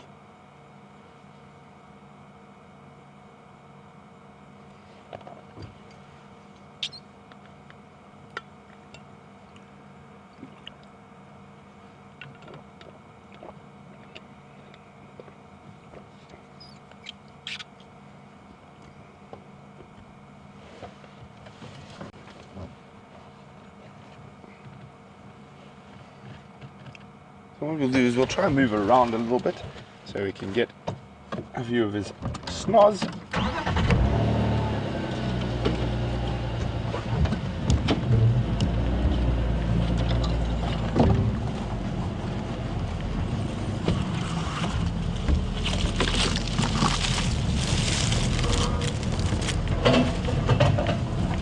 Susan from Long Island in New York. Welcome on the Sunset Safari, Susan. Susan would like to know, do leopards hunt crocodiles? Susan, a leopard is an opportunist. They have been recorded hunting crocodiles in Zambia and in Botswana, and I think also in the Kruger National Park. If the crocodile is small enough and an opportunity presents itself, most certainly a leopard would hunt a crocodile. The story about the leopard that hunted the crocodile in Botswana is actually quite a fascinating story. It happened in an area called Savuti, and the Savuti Channel, which is flowing again at the moment, dried up in the early 80s, and there was a large population of crocodiles and hippos in the Savuti Channel and the Savuti Marsh. But when it dried up, the hippos moved through to the Nyanti, and some of the crocodiles decided to remain. And there's a very unique, for Botswana, which is an incredibly flat country with no mountains or hills really, a set of granite outcroppings. And what happened is these crocodiles during the dry season would go into caves in these outcrops and sort of just rest there and sort of go into a form of hibernation and not move very much and just stay inside these caves till the first rains came, and then they would move back into the pans and water that came with the rains. And some leopards in that area sort of figured this out, and they spent their time actually actively hunting these crocodiles, the smaller ones, out of these caves. And they often did this towards the end of the dry season, so when the crocodile was probably at its weakest and had been without food for the longest period of time. That's when they would take advantage of that. I've seen some amazing set of photographs from Zambia of a young male leopard grabbing quite a decent sized crocodile and dragging it across a huge sandbank. So they most definitely do hunt crocodiles given the opportunity and the conditions are correct. Thanks very much for that. That's a really great question. It's not something you would think of too often, leopards and crocodiles.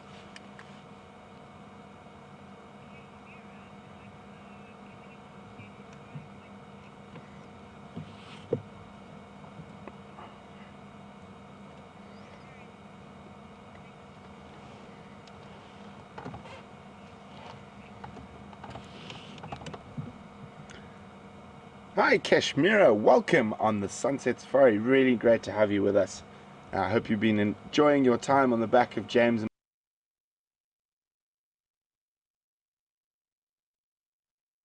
rodents and insects and birds. So obviously with that smaller body size, with a big body size, feeding on those small things would be very hard to sustain. Now when we get into this area, the low velds, which has got some of the biggest leopards in Africa, they have a copious amount of prey to choose from. There's lots of food around, lots of large mammal foods from duikers, impalas, nyalas, kudu, wildebeests, in rare cases zebra and buffalo and whatnot. So there's a far greater variety of food available to them. So they're able to grow bigger because they have better quality food, and that's due to the habitat, because this habitat holds a lot more of those large species. Not to say the fynbos didn't in the past, but all large species of antelope in the fynbos would always be in very small numbers. It's not a very high nutrition biome for large mammals. It is very, very productive for small things like mice and tortoises and all things like that. So the leopard's diet between those two areas, which is in the same country, will be so incredibly varied that the size is actually very noticeable. And even if you move up north into Zambia and Zimbabwe and even northern Mozambique, where you have Miombo or Brachystegia woodland, which is again a woodland that is very low in sort of grazing value. So there are large mammals there, and a lot of those are wilderness areas, but the leopards there will be physically a lot smaller than leopards, say, from the Zambezi Valley or the low veldt of South Africa or the Luangwa, where they have a lot more choice of food items.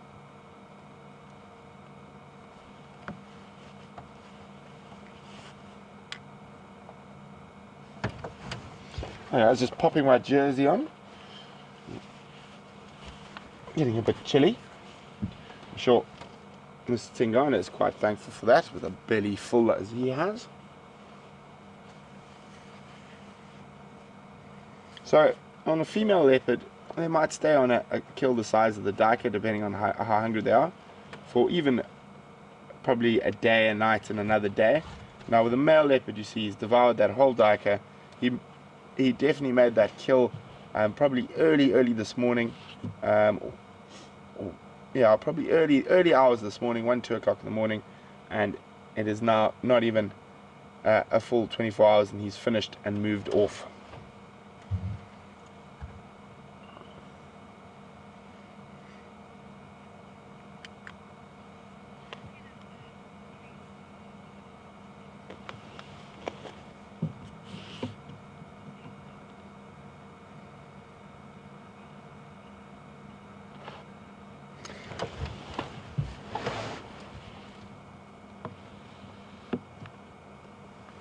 Hi Kenneth, welcome back.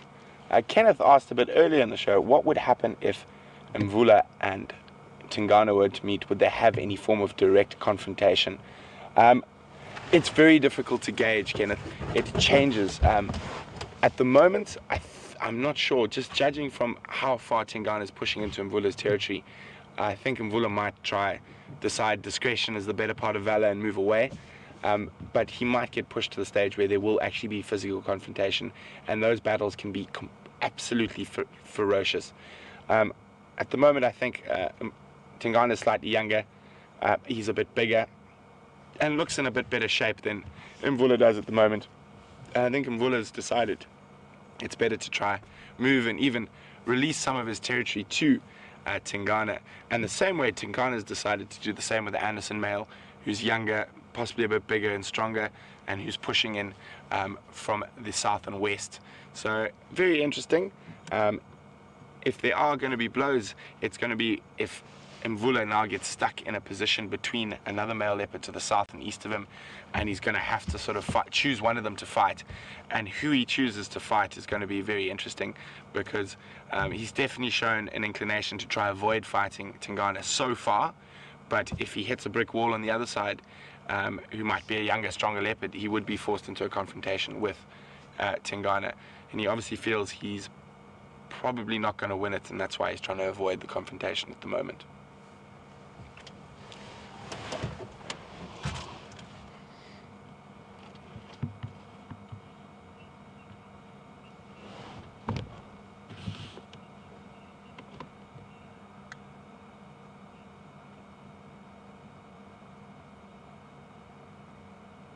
So guys, while we wait, and hopefully Tingana does the same as those pachyderms did a little earlier and heads down to quench his thirst, we're going to cross back to Commander Bond, see what he's been up to for the last while, and we'll be back with you a little later in the show.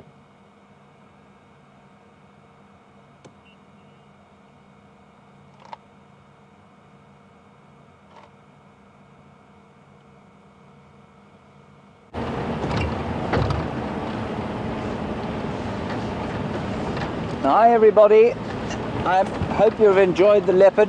I am driving at some speed, not because there is an animal, but because we're about to go to one of the high points of the reserve, and there is a spectacular sunset going on behind me, and I want you to see it. As I've said before, never tire of sunsets, and there you are. Look at that. Ha. Oh.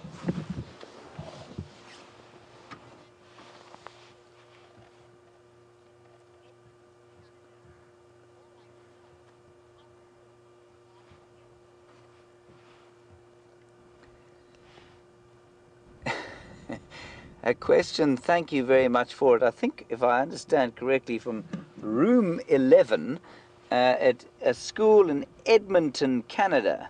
Oh, look at that color. That's just spectacular. You want to know how tall, know how tall the tallest elephant in that herd was. Well, in feet, how tall in feet? Probably about 10 feet. Maybe, no, not quite. Let me just think about this in terms of feet. Then big one's about 3 meters, so yeah, 9-10 feet almost, about 4 feet taller than me. I hope that answers your question. That's sort of at the shoulder. Isn't that beautiful? And it's so pink and orange today because there are quite a lot of fires in the area. A lot of people burning fire breaks to protect the ground from the potential runaway fires. And there you can see the magnificence of the Drakensberg Mountains on the left-hand side of your screen, just next to that beautiful knobthorn tree that VM has framed. Oh, that's marvelous.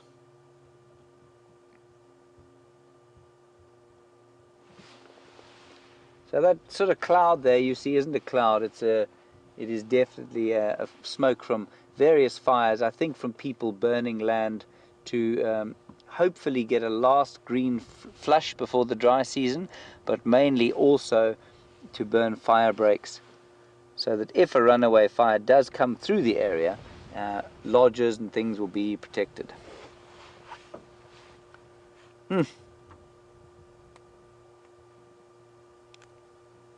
That's roughly 60 kilometers away. That slope on the mountains there.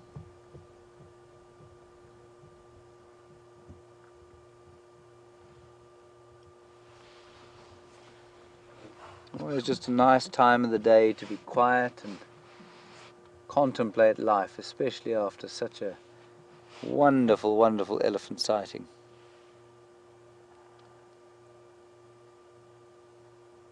I mean, just at the changing of the guard now. The birds are silent. The air is completely still. One or two francolins calling, an arrow-marked babbler.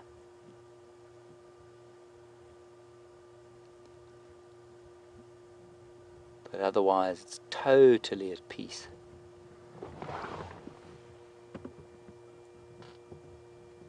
The air is completely fresh.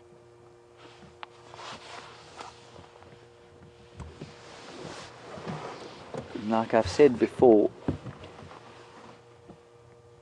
there's a taste to the air here. I've got Viam flapping his jaw behind.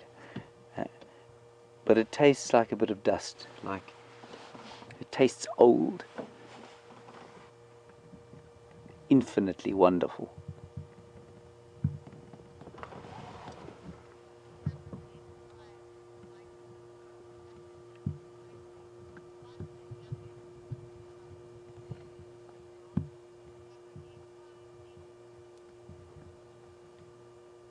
While we look at that gorgeous sunset, Cameron, aged 5, at the Dayton's Children's Hospital, you want to know, did that young elephant do something naughty to have been excluded from the water like he was?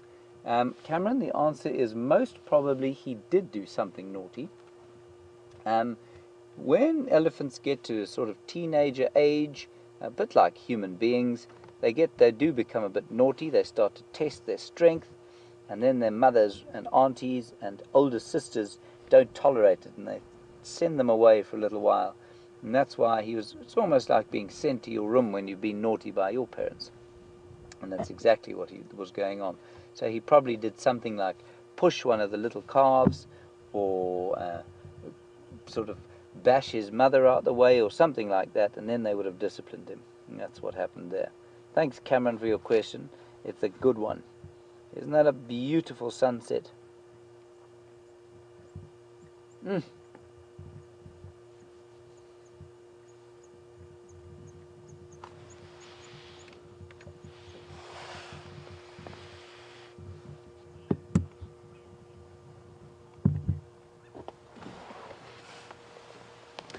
Lynn and family, thank you for your question. You want to know, at what age do elephants normally moo along from the herd?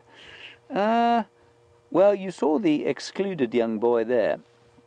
The females obviously don't leave their natal herd. Natal means the herd in which they were born. The bulls, though, when between sort of 13 they start to get a bit boisterous. I suspect that's roughly the age of that excluded one that we saw there. And between 13 and 17 they'll be tossed out of the herd. They'll eventually, by 17 they're normally spending very little time with the herd. So 17-ish. Okay, we're not too far from Biffle's Hook waterhole, and we've come up here with a reason, of course. That is to see if the bachelor of Biffle's Hook, the lone hippo bull that lives there, with whom I feel a certain sense of kinship and common ground, we're going to go and see if he actually comes out of the water to eat at night, or if he sulks in the water all day and all night long. Wonderful sunset, obviously beautifully filmed by Viam. Here we go.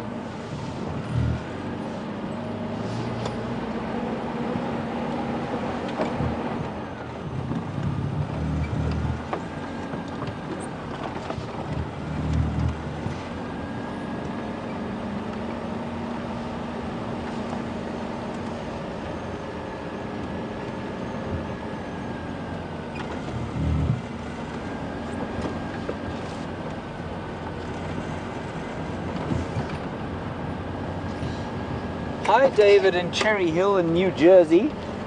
You've done some research into sleeping water animals. So you make mention of sharks having to keep moving to keep water over the gills. And you remind us that dolphins and other cetaceans are mammals. I wonder if you wouldn't mind having a look. While I know that they don't have to, that dolphins are air breathers, remember that if they stop, if they go to sleep, they're rather likely to sink, which will make breathing air quite difficult. So I wonder if you could find out, I think it is them that whose brains go to sleep, or half the brain goes to sleep while the other one's awake, just so that they can stay afloat and stick their nostrils out of the, or blowholes out of the water enough time to breathe the air. Thanks for your comments.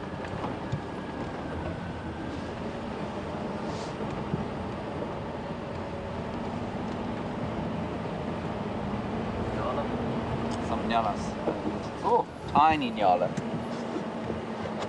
Tiny, tiny little nyala lamb. Strictly a calf, not a lamb. Oh, sorry, I've parked right behind a Strychnos madagascarensis stump. There we go.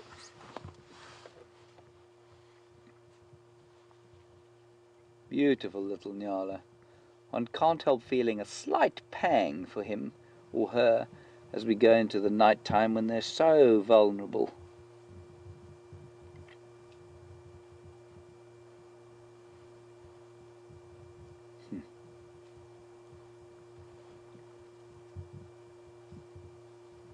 That's the closest thing to a deer that we have in South Africa. It looks like a deer fawn, but isn't obviously, and isn't related.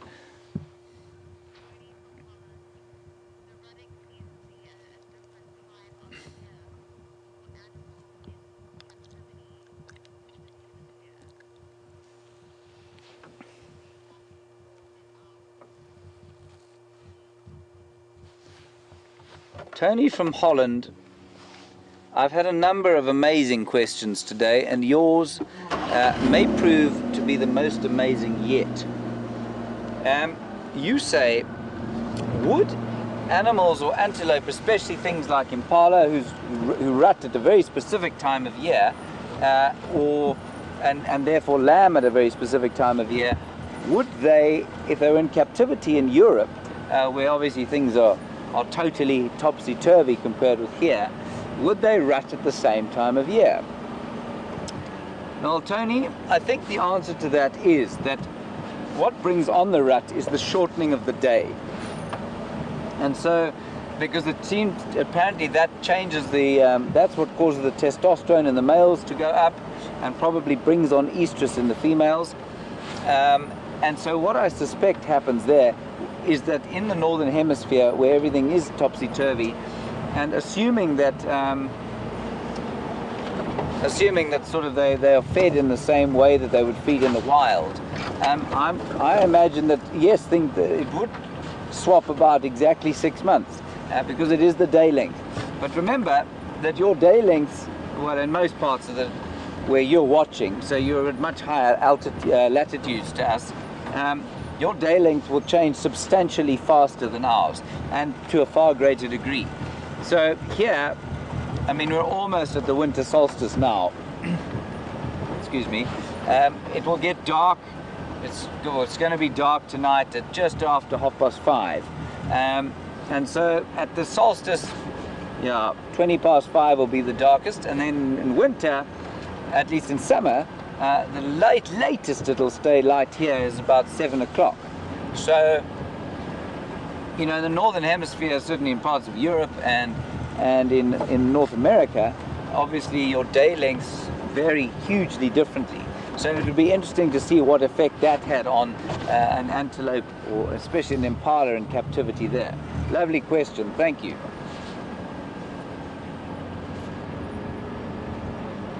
And that's assuming, I mean, that question came from Holland, that's assuming the poor old impala got to see the sun at all.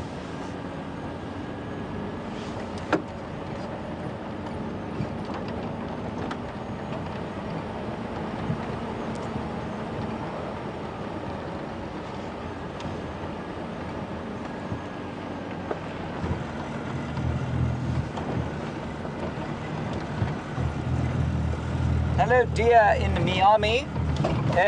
You want to know, are there different kinds of animals living in the Drakensberg to what the ones we're seeing here? Yes, there are. But remember, that's not in a game reserve. So originally, before we came along with our vast numbers, our guns and all sorts of other things, you would have found buffalo and right up to the base. I mean, there are accounts of buffalo and elephant and rhino and hippo all the way up into the mountains, and certainly all the predators that went with them, and closer to there, just looking at the road here, some tracks, never mind, and certainly in terms of, so very similar sort of species to what we would have had here, now not so much, but what you would have found is some things like the bird species will be different, because it's wetter and there are more trees there, so they'll get a greater diversity of bird species. And then also things like samango monkeys, which tend to live in much more thickly forested areas than vervet monkeys. They still live up in the forests there. And also in the mountains, things like eland tend to live at higher altitudes.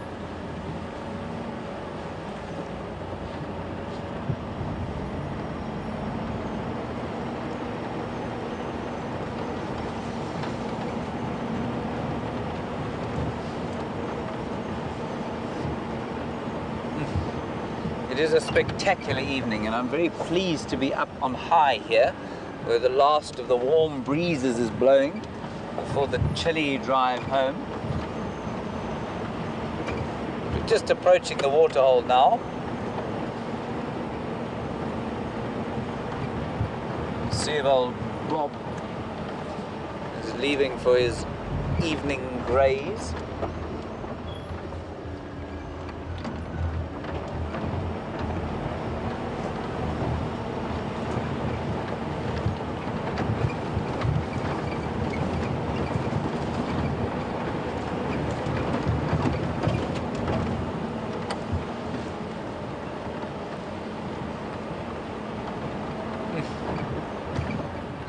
I said yesterday that I thought the northwestern corner of the reserve was probably the highest.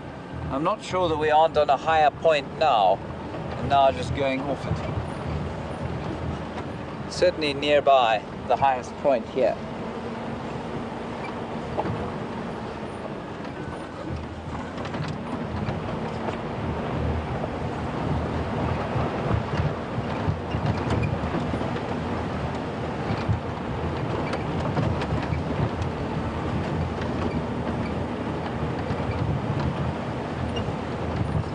Right, let's see. Descending into the valley of the Buthel's Hook waterhole.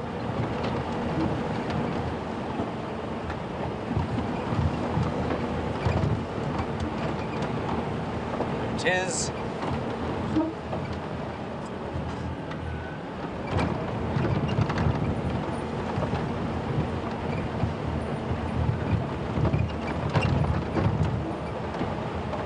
Oh, there's old Bob. Oh, he's got a friend. I can't believe it. Look at this. Look, he's got a friend.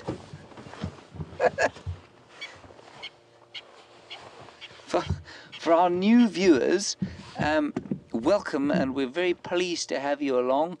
And you don't have to suffer with Bob through his bachelorhood and loneliness.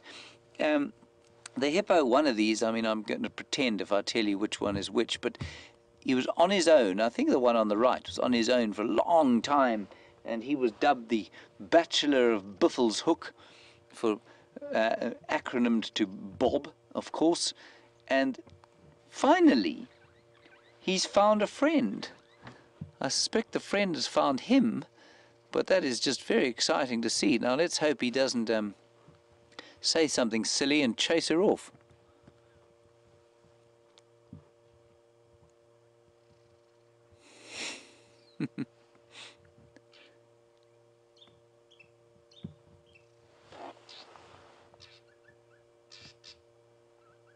That noise behind us you can hear is a drongo that's making all sorts of calls that aren't his own.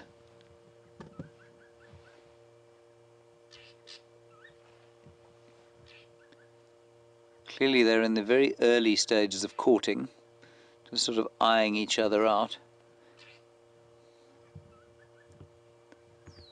Like two kids at a school social without the ability to WhatsApp each other, of course, so they actually have to have a face-to-face interaction.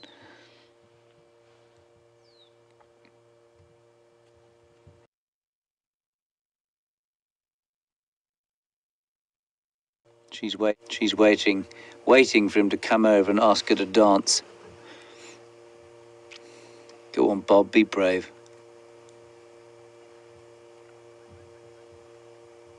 She ain't got anyone else to choose from.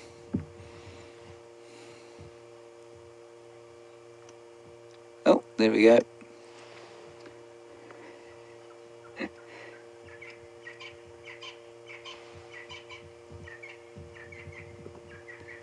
suppose this brings up another topic, if you like. That being the topic of romance in the bush. And I've always found that an evening like this, and in fact so many evenings in the bush, excuse me, I'm falling off my pile of cushions there. So many evenings in the bush just have an atmosphere of ultimate romance. And if you ever, lots of people come out here and get engaged. Some people get married. Bob's just finding love, as we see. But there's just such a sense of primal romance about this place. I mean, it's not quite as romantic as it might be with VM sitting on the back of the vehicle. I mean, if VM was a leggy blonde, it might be. See the mosquitoes? Oh, yes.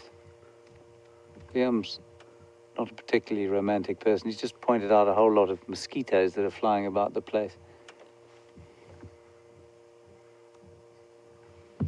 We won't worry too much about them. And those are the nests of the red-billed buffalo weaver.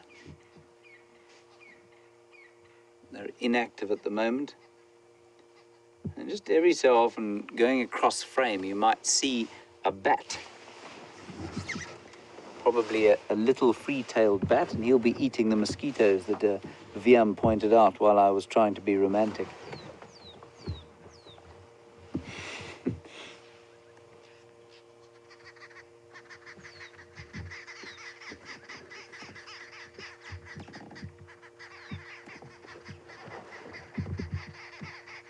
Remember, I didn't say this today, and we've had lots of questions, which is great. But if you are a new viewer, welcome. We're very, very happy to have you along. And if you want to ask any questions or make any comments, please feel free and feel welcome, and understand that there are no stupid questions. I may give the odd stupid answer by mistake from time to time. But if you'd like to ask a question, hashtag Safari Live on Twitter. Send us an email at questions@wildearth.tv. Like I've said before, the South African Postal Service has been on strike for the last 9 months. They don't bother with a written letter.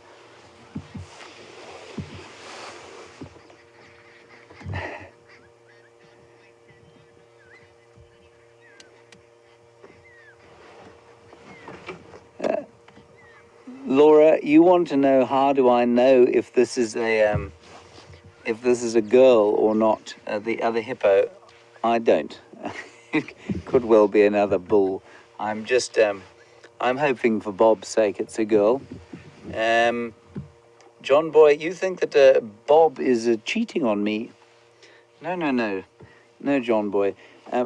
Bob and I have a sense of solidarity with each other, but we'll be very cheerful should our circumstances change. We will revel in the joy of our mutual friendship and the happiness that the other has derived. But thank you for your comment. Right, I think we're going to move slowly along from here and see what else we can see. We're going to drive out onto the northern boundary and drive along there, and maybe the Nkohuma Pride will have decided to, or deigned to grace us with their presence. One lives in hope, as Bob did, and look what it got him. Right, on we go. Enjoy your night, Bob.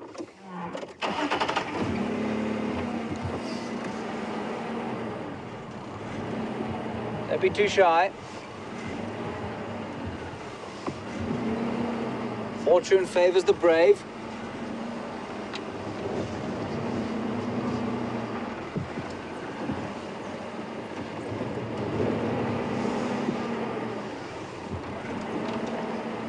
I suppose I should also take my spotlight out.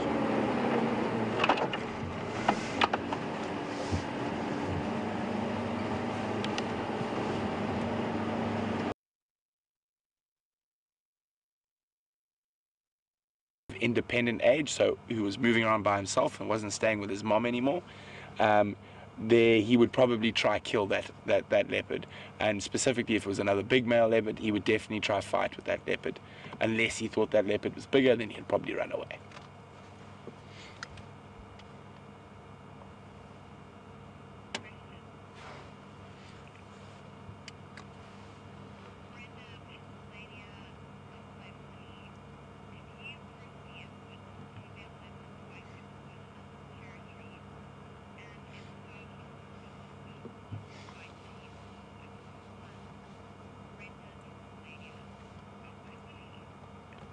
Hi, Brenda from Pennsylvania, just outside Philadelphia. Welcome on the Sunset Safari, Brenda. Wonderful to have you with us. Brenda would like to know if I've personally seen two male leopards fighting over territory. If so, how long ago and where? And what was the outcome? Brenda, I've heard a fight, and I just got there just afterwards. I have never seen two male leopards actually physically going at each other. I've seen two females fighting, but I've never seen two males. And that was probably in 2006 or 2007 in the Central Sabi Sands. I heard this unbelievable commotion, and by the time I got there, unfortunately, the fight was over. Quite often these fights can be very brief, especially if the one male realizes that he's in trouble very quickly. He'll try to get out of there. But sometimes I've heard of them going on for sort of about 10, 20 minutes, and sometimes even having a fight, having a break, and then having a fight again. The female leopards I've seen fighting was very, very brutal, very, very vicious. A dominant female in that area came across a young female who was probably around 18 months old and was trying to find her little niche territory, and this dominant female absolutely beat her senseless, and her whole side of her face was completely swollen, and her whole eye was blood red. Sorry, 1 second. So her eye was completely blood red, so dark blood red, and you could just see the black of the iris. So leopard fights are quite aggressive. They are often quite over quite quickly, especially in a situation like that where there's two very different sized leopards, a young female and an adult female in her prime, and that young female got a really big beating, and then she gapped it. She ran as fast as she could. With male leopards fighting, I've seen male leopards stand sort of 4 or 5 meters from each other and scent mark and move and trying to avoid the fighting, but those were two males in their prime, and they decided it was worth just keeping that boundary and not actually fighting.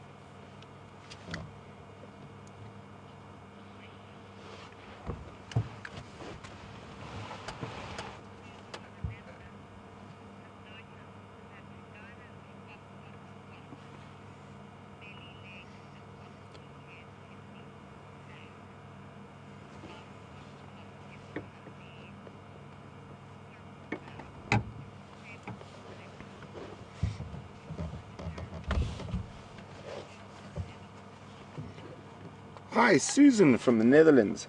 Susan has noticed that if we move along to Tingana's belly there, that all the spots are very dark and sort of full black. As you move further up, they're more the traditional rosettes. And she'd like to know, is this the same in all leopards, or is there a reason for this?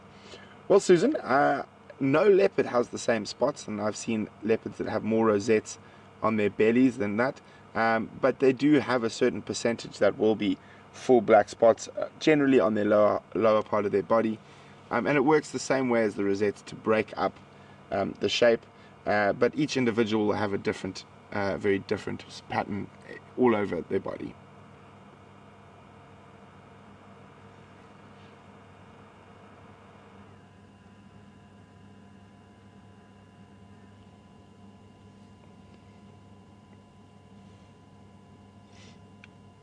Very, very, very relaxed leopard at the moment. Probably really enjoying this lovely, cool evening.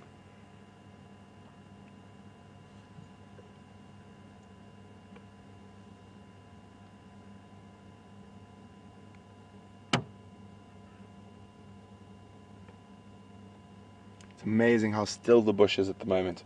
There's almost not a sound. I can't even hear a cricket. Andrew, can you hear any animals? Or birds? Or insects? You're the only animal I can hear now, Brent. Very funny, Aardvark.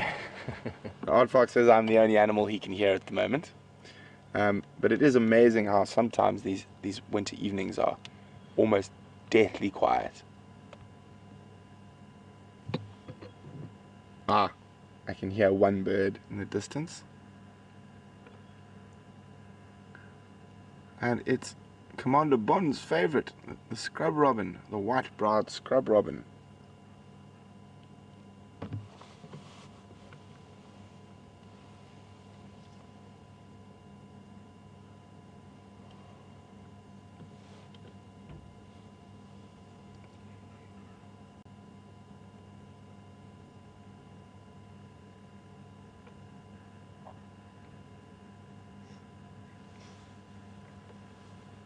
So it's amazing though, he seems to be in such a deep sleep. He's not, he's definitely listening and is very attentive to all the noises around him. And on a still evening like this, I doubt any animal could take a step near him without him hearing it. Andrew, would you like to try? No, thank you.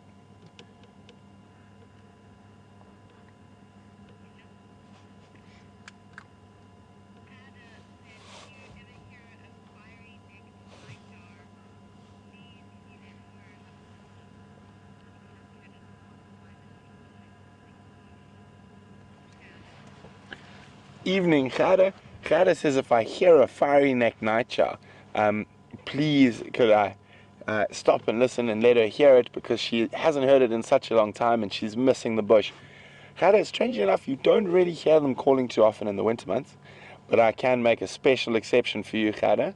I think I can rustle up a fiery-necked nightjar. Just give me a second or two while I see if I can pull one out of my book box.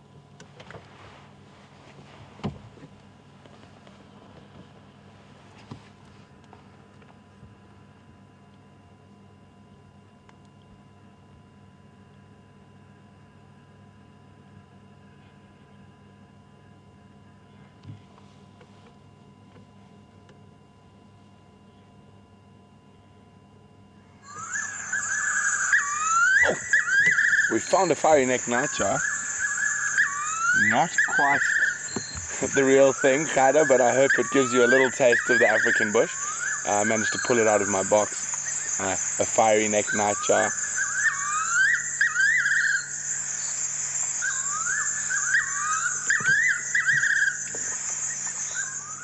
Magic. Magic fiery-necked nightjar out of my book box. Gerda, I hope you enjoyed that. It is one of my favorite calls in the bush as well, but generally more common in the summer months. And playing on with that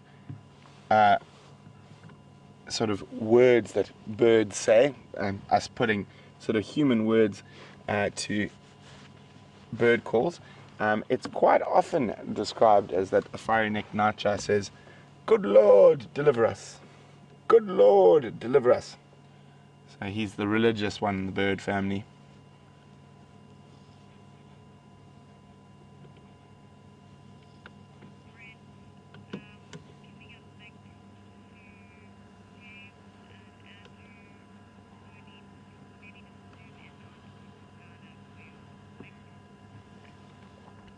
So we're going to sit here and hopefully this lazy cat decides to do something shortly. But in the meantime, we're going to cross back across to James and see what he's been up to. And we'll be back with you a little later.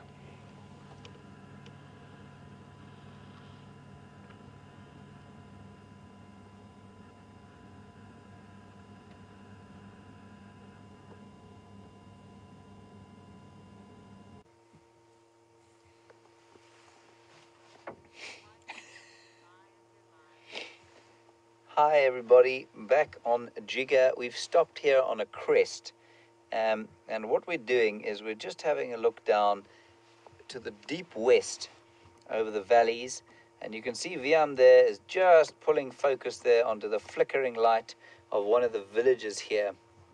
And I just thought, while we're not looking at any animals, I'd give you a little bit of history into the people of this area. The main two groups of people we get here are the Pedis and mainly the Shangans, actually. And the Shangans have a fascinating history that began in the days of King Shaka of the Zulu.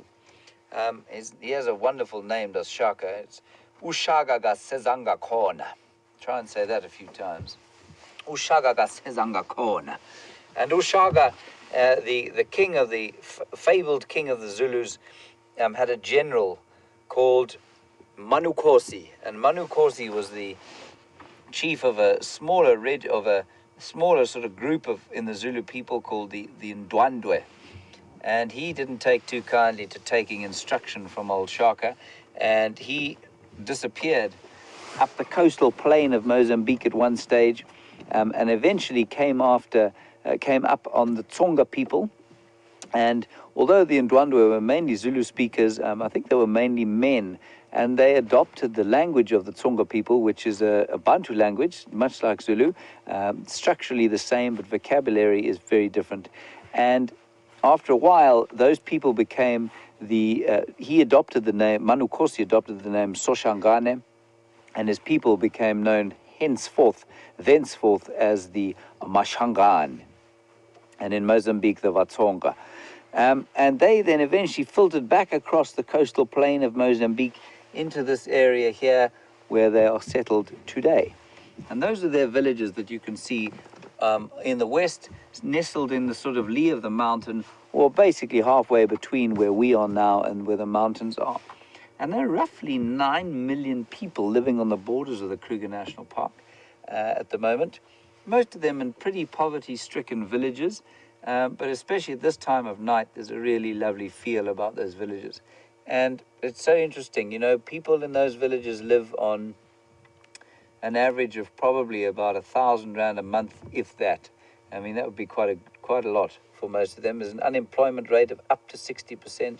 But I tell you what, you drive into those villages, and while there's definitely unhappiness, and I don't want to over-romanticize